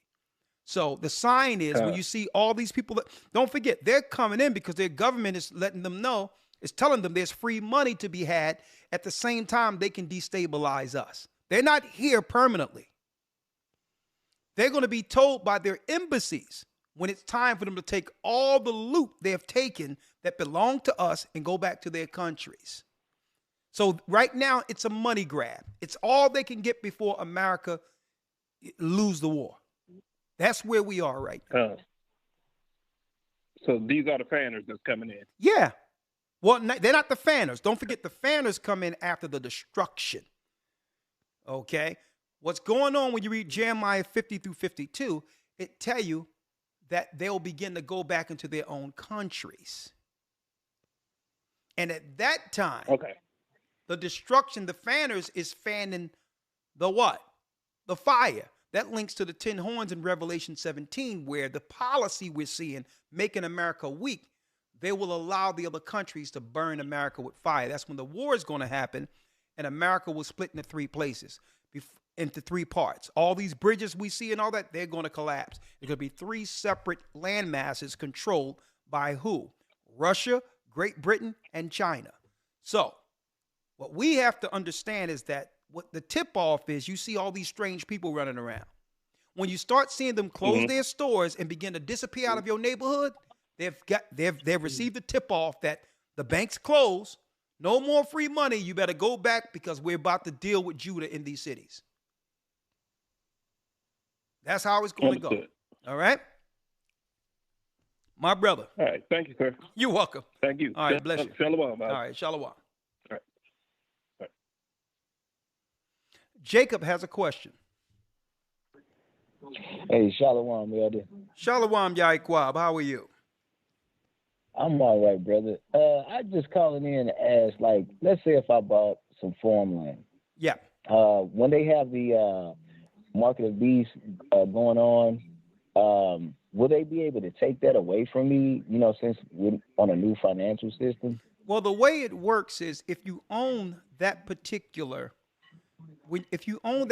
land, there may be ways indirectly through other people or a shell company or whatever the case is where you can still pay those bills. But you would have to maneuver with, you would have to adjust to what the systems are at that time to be able to pay things in advance to allow, you to keep the land for as long as you can keep it. Eventually, you're going to have to leave off of it, but sometimes you can pay a lot of it in advance, 2-3 years in advance, to hold it down while you do what you have to do. As long as the money's paid, no one can come against it, right? So at that time, you'll have a plan in place that can actually sustain the land as long as you can actually sustain it. But eventually, they're going to change laws to where they'll be able to commandeer any land they want. So you're just trying to hold on to it as long as you can, right? Okay. And I have one more question about the government benefits. Let's say, is SSI included in that with them cutting off Section 8, EBT, SNAP, and stuff? Let me tell you, when it comes to Social Security, because they done already, believe it or not, bankrupt. There's no money left in Social Security, okay? Right now, they're sending money off of fumes right now. That whole thing has been dismantled. And a lot of people, they're able to survive paying people on Social Security based on how many people didn't make it through the pandemic, right? So that settled a lot of things, because if you're not here, you can't collect it anyway, right? Now, yes, any what they call, because now they call them entitlements now, right? Any entitlements you from the government, you'll have to comply. Why? Because if you don't comply with only a small amount of resources left, there's enough people who've come over the border, right, who don't have anything in their countries, who are willing to comply happily. They'll take these benefits and whatever the government say take over you. So when you say comply, are you talking about the Space Force Jews? No, well, compliance is going to be on the medical side to keep your community safe. This is how it's going to be rolled out, whatever that is. And it's also going to be your children must comply or you're irresponsible as a parent. Second, when it comes down to a new electronic system, which is the RFID, because even Klaus said the plan is to make sure all of the world's citizens is chipped, that how will you spend your money if you don't have the new source of finance? And when they take money out of the system, don't forget that money going to become bad and disease to the point where you can't trade money because so many people are getting sick from the transfer of dollars. So once they move that out of the system, in order for you to get your welfare, in order to pay your bills, in order to get your SSI, your birth certificate, your passport, all of that will be integrated into one system, which will be what? An RFID chip.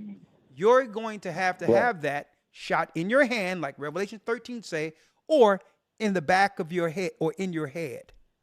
You have to do that to comply, because how will you spend without these particular digital wallets? So you will become the digital wallet if you comply.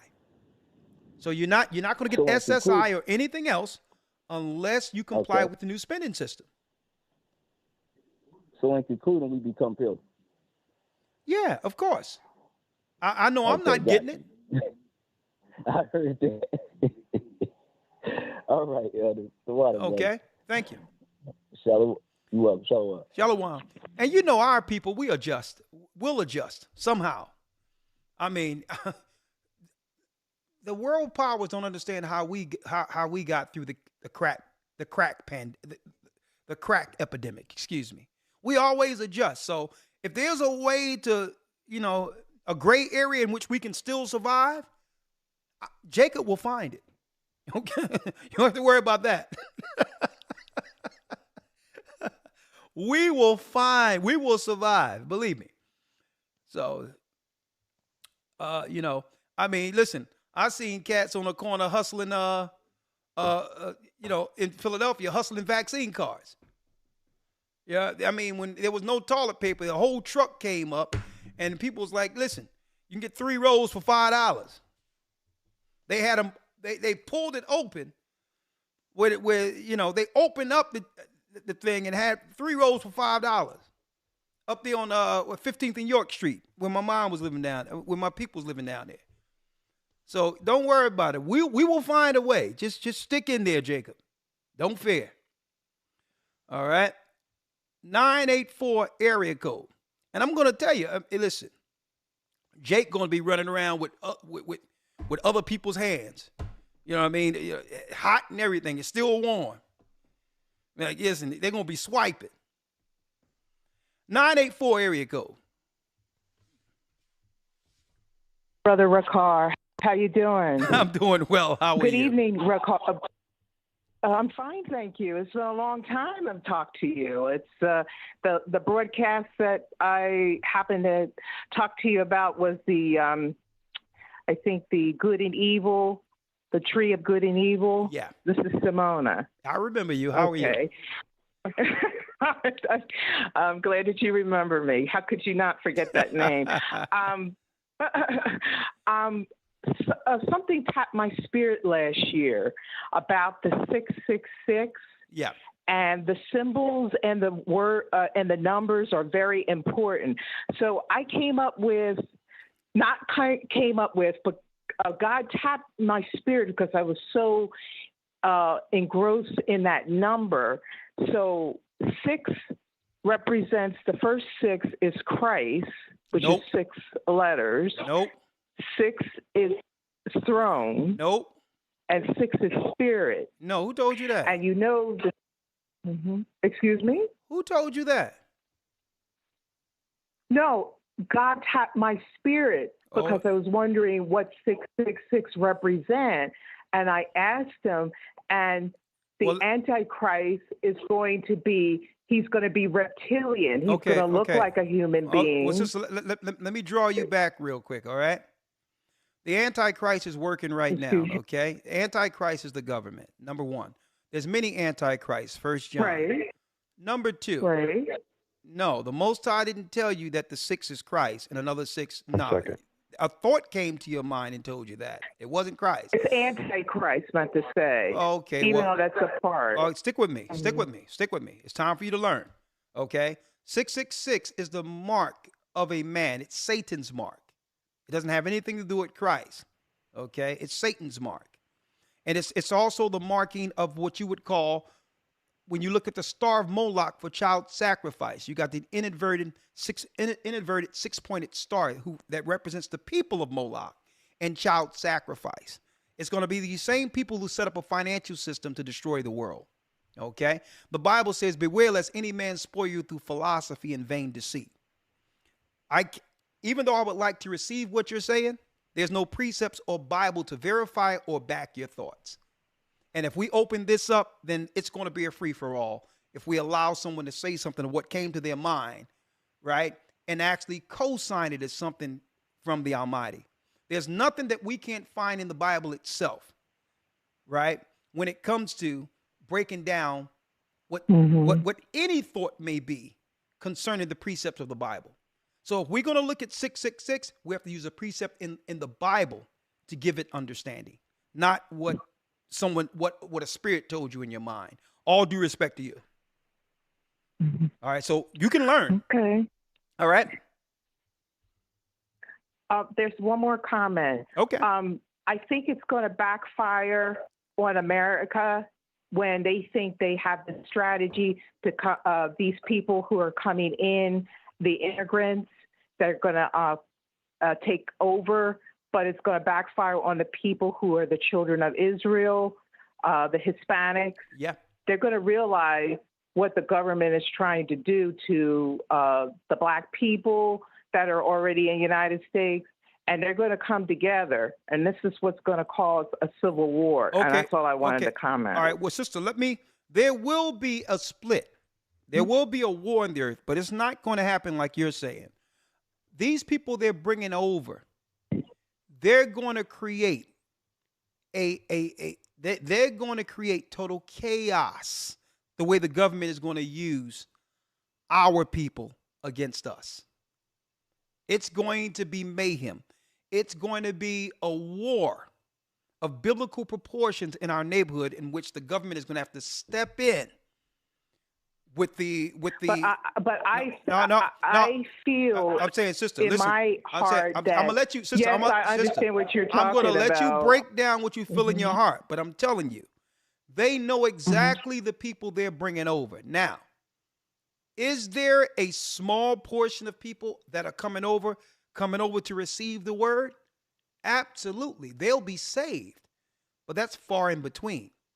They're going to create a hotbed of total destruction through this immigration and migration.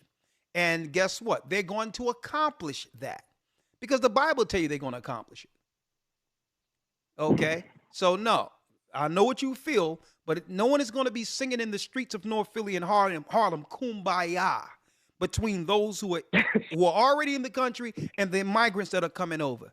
That's not going to happen. It's going to be chaos. All right? It's going to be a percentage that are going to side with Judah. I'm sure of that. Sister, when yes, they realize sister, a very people that are going to certain Judah. A very small percentage, and guess what? We'll welcome them, but it's going to be very small. It's going to pale in comparison to the chaos that's going to be outside the few who say, you know what? I'm Israel. It's going to be over 90% that's a part of the chaos that's going on in the city. All right, but thank you though. Don't forget, only 10% will be saved. Bless you. Okay, thank you. All right. Bless you. Okay, she's getting there, eventually. But the reptilian thing, hey, I don't care how they look. They're of the devil, okay? So, right? All right, let's get a few more. We got Jeanette. Who cares whether they can turn the reptilians, drink blood, whatever they're going to do. They're on the wrong side of judgment. Okay? They're going to burn in hell. All right? So I could care less of whether or not they got reptilian skin. All right? Who knows? They could have stayed in the sun too long. All right? Something could be, their skin on the outside is tough as leather. Sometimes that happens. I have nothing to do with the skin and reptile and all that. All I know is that the Most High is going to burn them in hell. That's what we want to talk about. The saving of the children of Israel and judgment on the nations who have destroyed the children of God. Right? 2224, then we got Sunshine to end it out. He's going to say your name. Oh, okay. Yeah. Jeanette? I'm going to say your name. Hi, Jeanette. Jeanette. Can you hear me? Yes, I can hear you, Jeanette. Good evening. Okay. It's probably not what you are talking about, but I want to ask you a question. Yes, ma'am. About it says a lot of things in the Bible what not to eat, and I love shrimp. I love shrimp, but I want to know, and they do have scales and fins, so I'm trying to find out should we eat that or not? Okay, let's talk about it. All right. You have your Bible? Nope, but I can get it. Okay, please get it, ma'am. By all means. That's what we do here. Okay. Because listen, sister, because I'm not going to tell you what to eat and what not to eat, but I know you'll listen to God, right? Right. Okay. Right. Get a Bible. Okay, I got the Bible. King James Version. Look at what you said, King James. That's the one. He's a black man. Well, he was anyway. I got it. And what scripture? Okay, ma'am. Stick with me. All right? Okay. And I thank you. I respect you that you have enough respect for God to actually hear what he has to say concerning these things, right? Yes. All praises. I need you now to go to Leviticus, the 11th chapter. Leviticus? Okay, let me find it. And by the way, just for conversation. Hold on. Okay. Just for conversation, right? Uh-huh. I was one in Philadelphia. Growing up, I danced with Philly Floor Takers, Steppin' Uniques, and all these others when I was dancing, right? I used to love Sid Booker's breaded shrimp. Oh my goodness. Let me tell you about that. I'm going to give you a story before I read this. And I'm talking about right there, Broad in Wyoming, you had Sid Booker. He had a club up there too. And Lord, these things was braided. Every time we go dancing, we go from bar to bar dancing, passing our hat or whatever the case is. I couldn't wait to get up Roosevelt Boulevard, Prince Total Experience. Then I get to Sid Booker truck. had that thing dipped in some tartar sauce with the little sides with the man crunching. You know what I mean? It was absolutely scrumptious, right? Check this out. Yeah. Listen to this weird thing that happened to me. I'm sitting there, I'm a dancer and all that, I'm a singer. I'm 14 years old, right? My mother has some shrimp in the oven, right? I know she did it with some paprika and some stuff on it. Let me tell you, I take one of those shrimps, right? And I put it in my mouth and I'm sitting there, you know, singing with it, feeling all good. It gets stuck and I can't even breathe because it's stuck in my throat, right? Oh, my goodness. Sister, listen, there's no one in the house to help me. Oh, my goodness. Listen, no one in the house. I can't breathe and it's stuck in my throat. So I walk down the stairs to where my mother is. She has a water ice stand and I hear them talking and all of these things. And I'm sitting there dying, suffocating, and no one is recognizing that I can't breathe. Sister, listen, I'm looking around and I'm about to just pass out and it just comes out of my mouth. It just go out of my mouth. And then I just go back and start acting like everything was normal. No one even recognized that I could have been dead. I'm sitting there, no one is even paying attention. Sister, listen. A few years later, I found out the truth of who I am. And then in the Bible, it said that I shouldn't have had that shrimp in the first place. That's my story concerning shrimp. And that's someone who loved, listen, you see me, I'm still giving you the name of some of the best shrimp fryers who have ever lived. Okay? Right? So understand when I bring this forth to you, it's not me judging your food choices or your diet. It's only what God says, okay? Okay. And then I'm going to take you to where your preacher tell you that Jesus said it's okay, even though God said don't do it. All right? Okay. All right. Now go to the book of Leviticus real quick. You say Leviticus? Leviticus. It's the third book. I got it. All right, go on. I see you. Leviticus. What chapter? The 11th chapter, ma'am. Oh, I'm close to it. Thank goodness. Take your time. Okay. Take your time. Okay, 11. Okay, I got 11. You got it? Okay. All right. Now, I need you to go to Leviticus 11.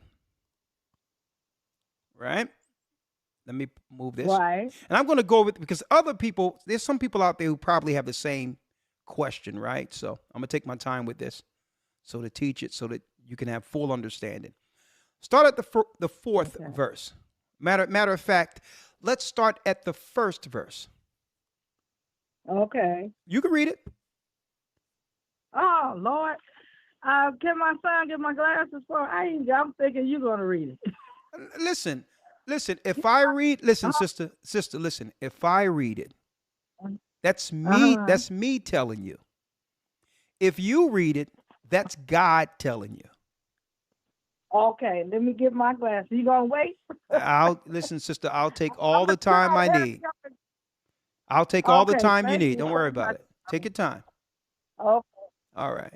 I'm gonna get my glasses. All right. It should be. Okay, I got them. I'm gonna go run back to the kitchen. Take your time. Take your time. Just relax. You don't have to rush.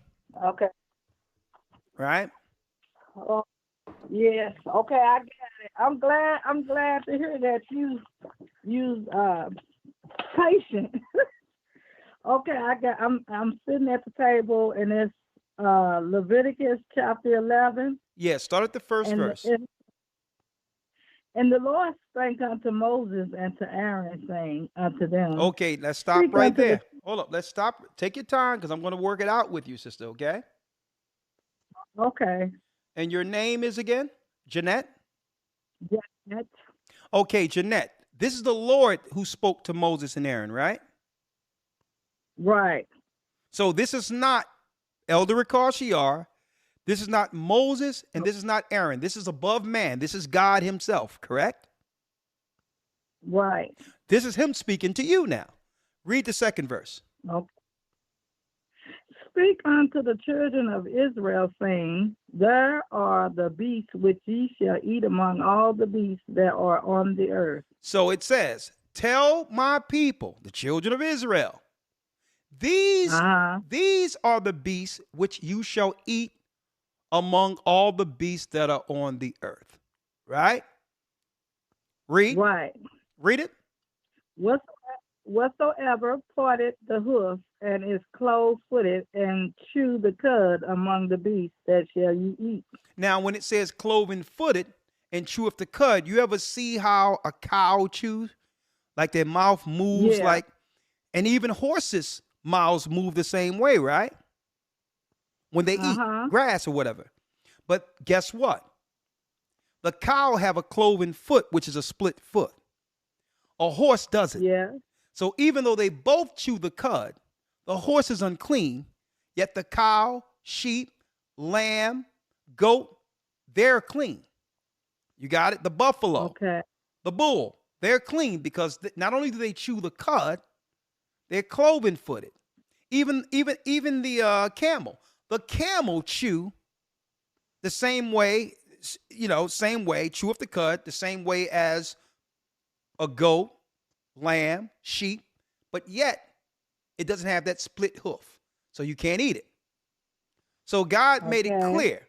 Here's the animals you can eat, and these are the animals you stay away from because I made them for something different for you. Right? Some of these you can ride, but you can't eat. You got that? No. Now it's going to go through it. Read the fourth verse. It's going to make it clear. Read. He said, nevertheless, these shall ye not eat of them that chew the cud, or of them that divide the hoof, as the camel, because he cheweth the cud, but divided not the hoof. He is unclean unto you. So if there's someone bring you some camel soup, you can go to Leviticus 4 and you'll say, well, hold up. God said don't do that. Right? It's unclean. Right. Right? Go ahead. Let's go to the fifth verse. And is that the coonie? That's the raccoon. Go ahead. Okay, and the coonie, I never knew that. That's to learn something every day. There it is. And the coonie, because he chewed the cud, but divided not the hoof, he is unclean unto you. So you can't eat stuff like that, right? And the what? And the hare, which is the rabbit. The rabbit. The hare, you got it. That's what God told you. Go ahead. And I love rabbit. It said because he chewed, and the hare because he chewed the cud, but divided not the hoof, he is unclean unto you. So God said and no. The swine, read. That's right. And the what? And the swine. And the what? The swine. What swine? And the hog. Hog, pig, whatever the case is, from the rooter to the tutor. No pig knuckles, no pig feet, no chitlins, no hog jowls, no pig tongue. Yeah. All right. Read it. And the swine, though he divided the hoof and be clove-footed, yet he chew not the cud, he is unclean to you. So God says no to the pig. Read. Of their flesh shall ye not eat, and their carcass shall ye not touch. The Bible says you can't even touch. Not only you can't eat it, you're not even supposed to put your hands to clean it. It's so filthy. Oh my goodness. And this is why so many people are coming up with all these diseases. You're eating the animals the Most High made to eat the diseases. Before there was any plumbing systems, our farms, there was a natural ecosystem where we would have the pigsty far off, so that our waste and all that is eaten by the pigs, right? And therefore, the pigs would die of the disease, and we would bury the pig so that the disease wouldn't affect us. Now we're eating the animals the Most High made to eat the disease. And you may wonder why the earth is so diseased. Why you're sick all the time, because you're eating the animals that was meant to eat the sickness. That's why we're Okay. overweight and all these others. So God, if anyone knows more than anyone, God know why he made a pig. And it wasn't for man to consume. Okay? It's in the Bible. Come on, Yeah. what's next? Okay, it's 9. These shall ye eat of all that are in the water. Now here we go. Whatsoever Here's the answer to your question. In the waters. Read. It say, whatsoever has fins and scales in the water, in the sea, and in the rivers, them shall ye eat. So it have to have both, not one or the other. Okay. Okay. Read 10. And all that have not fins and scales in the sea. So they must and in have the both. river, They must have both. Scales, fins, and scales. Not one or the other. Okay. Read. Okay. And scales in the sea and in the rivers of all that move in the waters and of any living thing which is in the waters. They shall be abomination unto you. There are what unto you? Abomination. An abomination. That's sin. Because this is why our people are so sick. We're doing what God say don't do. We're consuming what God say don't touch. Yeah. Read the 11th Abomination. verse. Abomination is a filthy act. Why? It's filth. Because these are the animals the Most High put at the bottom of the waters to clean the ocean, rivers, and streams. So if we eat the animals the Most High is using to clean the waters, no wonder if the waters become dirty where it destroys our bodies and all that, where we can't even drink the water anymore. Because we took out the animals that was eating the feces on the bottom of the water and made it a delicacy. Okay. Right? So all in all, shrimp, crab, lobsters, oysters, mustards, all of these eat the feces. It cleans up the waters. It's a natural system the Most High set up to make sure the fish are healthy for us to eat. Right? Can I ask you a question? Now, hold up. Before you ask, but let's go to the shrimp now, because you asked that in particular. Okay. The shrimp. Okay. The shrimp has scales, but no fins. Okay. The tail. No, that's not it. No. It's the tail. No. No. Don't try to get in with the tail. It's all scale. The fins mean, boom. Don't forget, I worked in a restaurant, prepping and everything, and I know what's going on with some food, okay? Scales is you have to scrape the scales off. It ain't no one big, right? It's like the individual scales you have to scrape off. And fins are that long fin on the back of a fish, okay? Shrimps, I'm talking about scrimps. Shrimps, you know, that's that old 5-year-old, mom, give me some scrimps, right?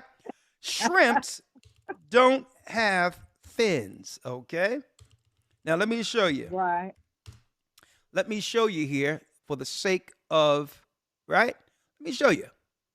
On the screen, you can look at this at your, you know, in your own convenience, and you'll see here, and what I'll do is I'll pull up a fish fin, right? There it is.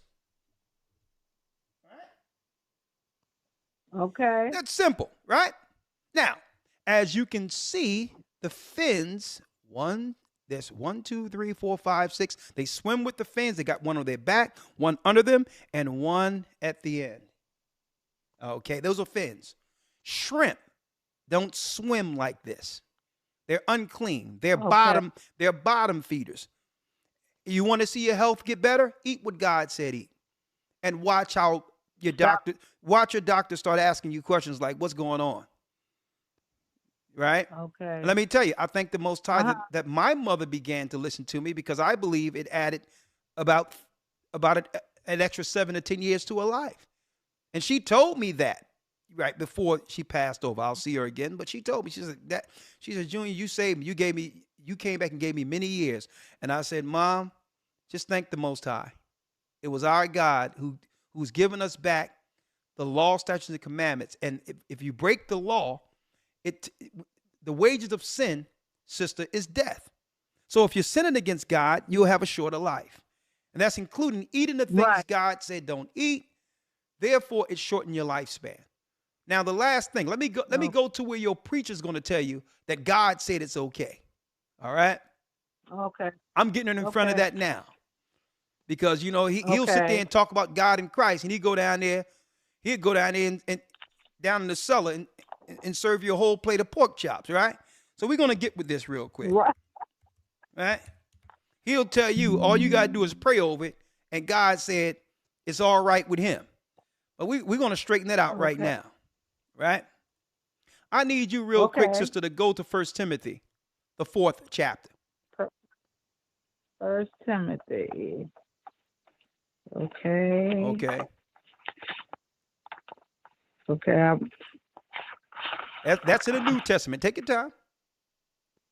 Okay. Is that here? Hebrews? Let me see. Yeah, it's near there. Ain't near. It's near there. It's what you got here right before Hebrews. A few books before Hebrews, you'll see Timothy. Okay. My son helping me out. Oh, take your time. We're gonna get it for. Hey, that's a great son of yours. Let's go to rushing me. It's right. No, take your time. It's right after Thessalonians. You have Corinthians, Ephesus, Ephesians. You have Galatians.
Okay, I'm going to come temporarily through here real quick, okay?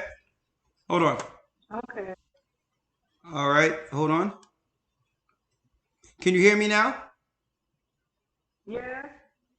Okay, so I'm going to come through this system because somehow my mixer just went out, all right? So that was deep in of itself, okay? That was weird.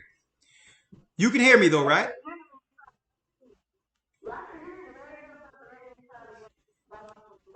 Okay, well, hey, we've overcome the enemy because I got something going on right here. Don't worry about it. Oh, all right, I'll do it this way. I've never seen this happen ever again. But the enemy, boy, I tell you, enemy, they definitely upset right now.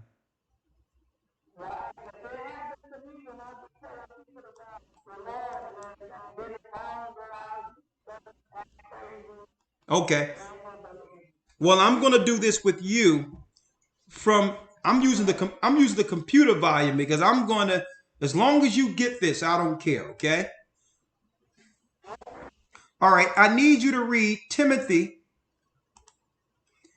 the first chapter. The fourth chapter in the first verse. The fourth chapter. Yeah, read that.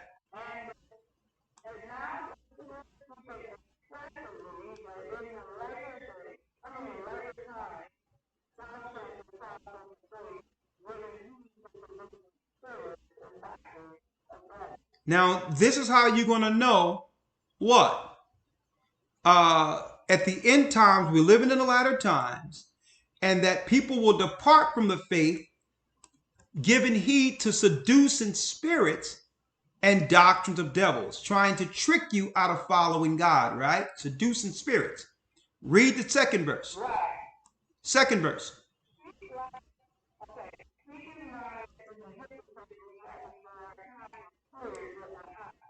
Now, here are the things that the Bible is expressing is what? Seducing spirits and doctrines of devils. This is where your pastor is going to take you to tell you it's okay to eat anything. But we're going to give it clear. We're going to make it clear. Read the third verse.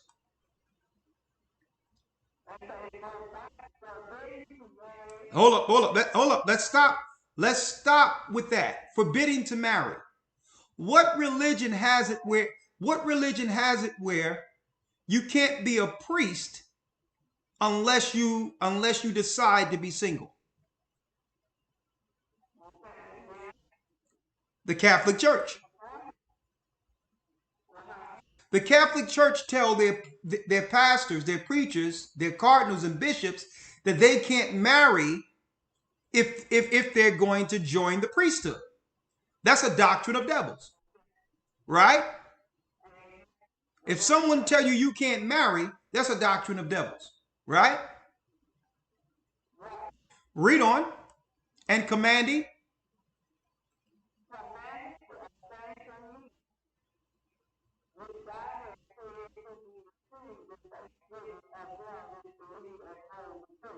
Now, when it says another doctrine of devils, if someone try to tell you you can abstain, that you have to stop eating meat, which God created to be received with thanksgiving, right?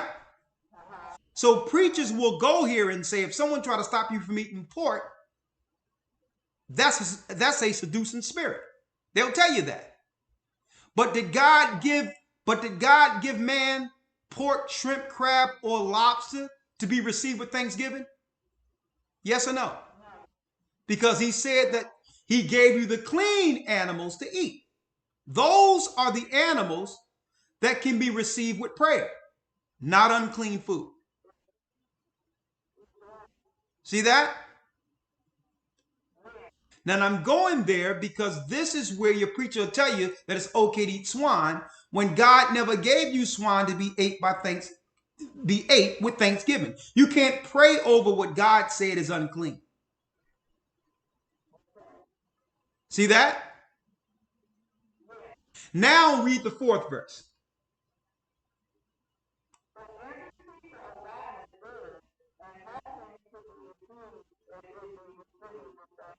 And that's where the preacher take you. But what he ignores is that the food that the Most High gave us in the Old Testament to be received with thanksgiving are clean animals. Right?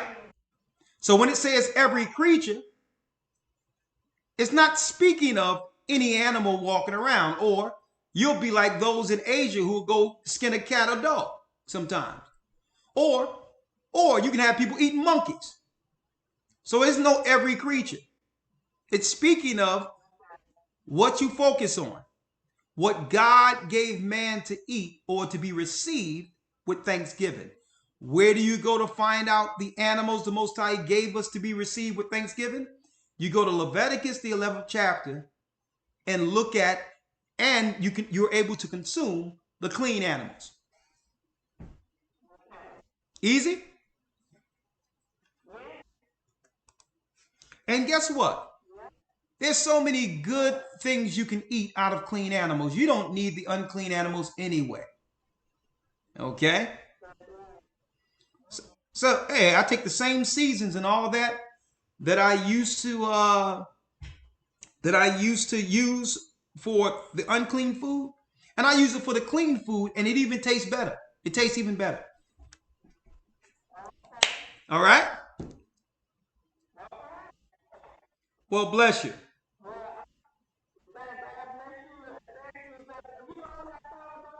Yeah.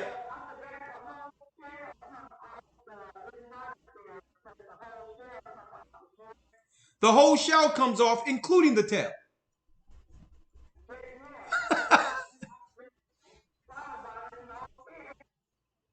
There you go. It's one scale. You're right.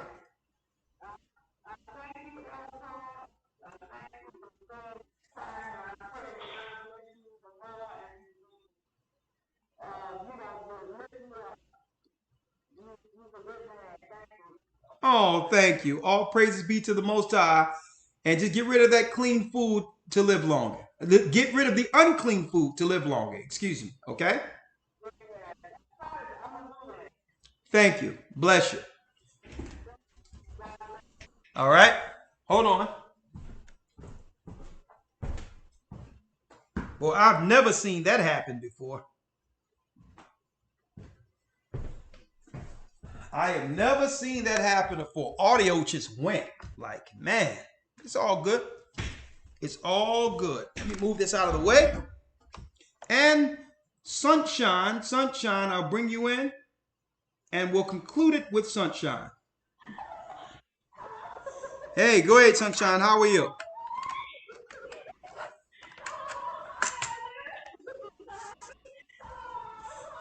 Shalom, sister. Let's go. Let's do it. Break it down.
Come here, Charlotte.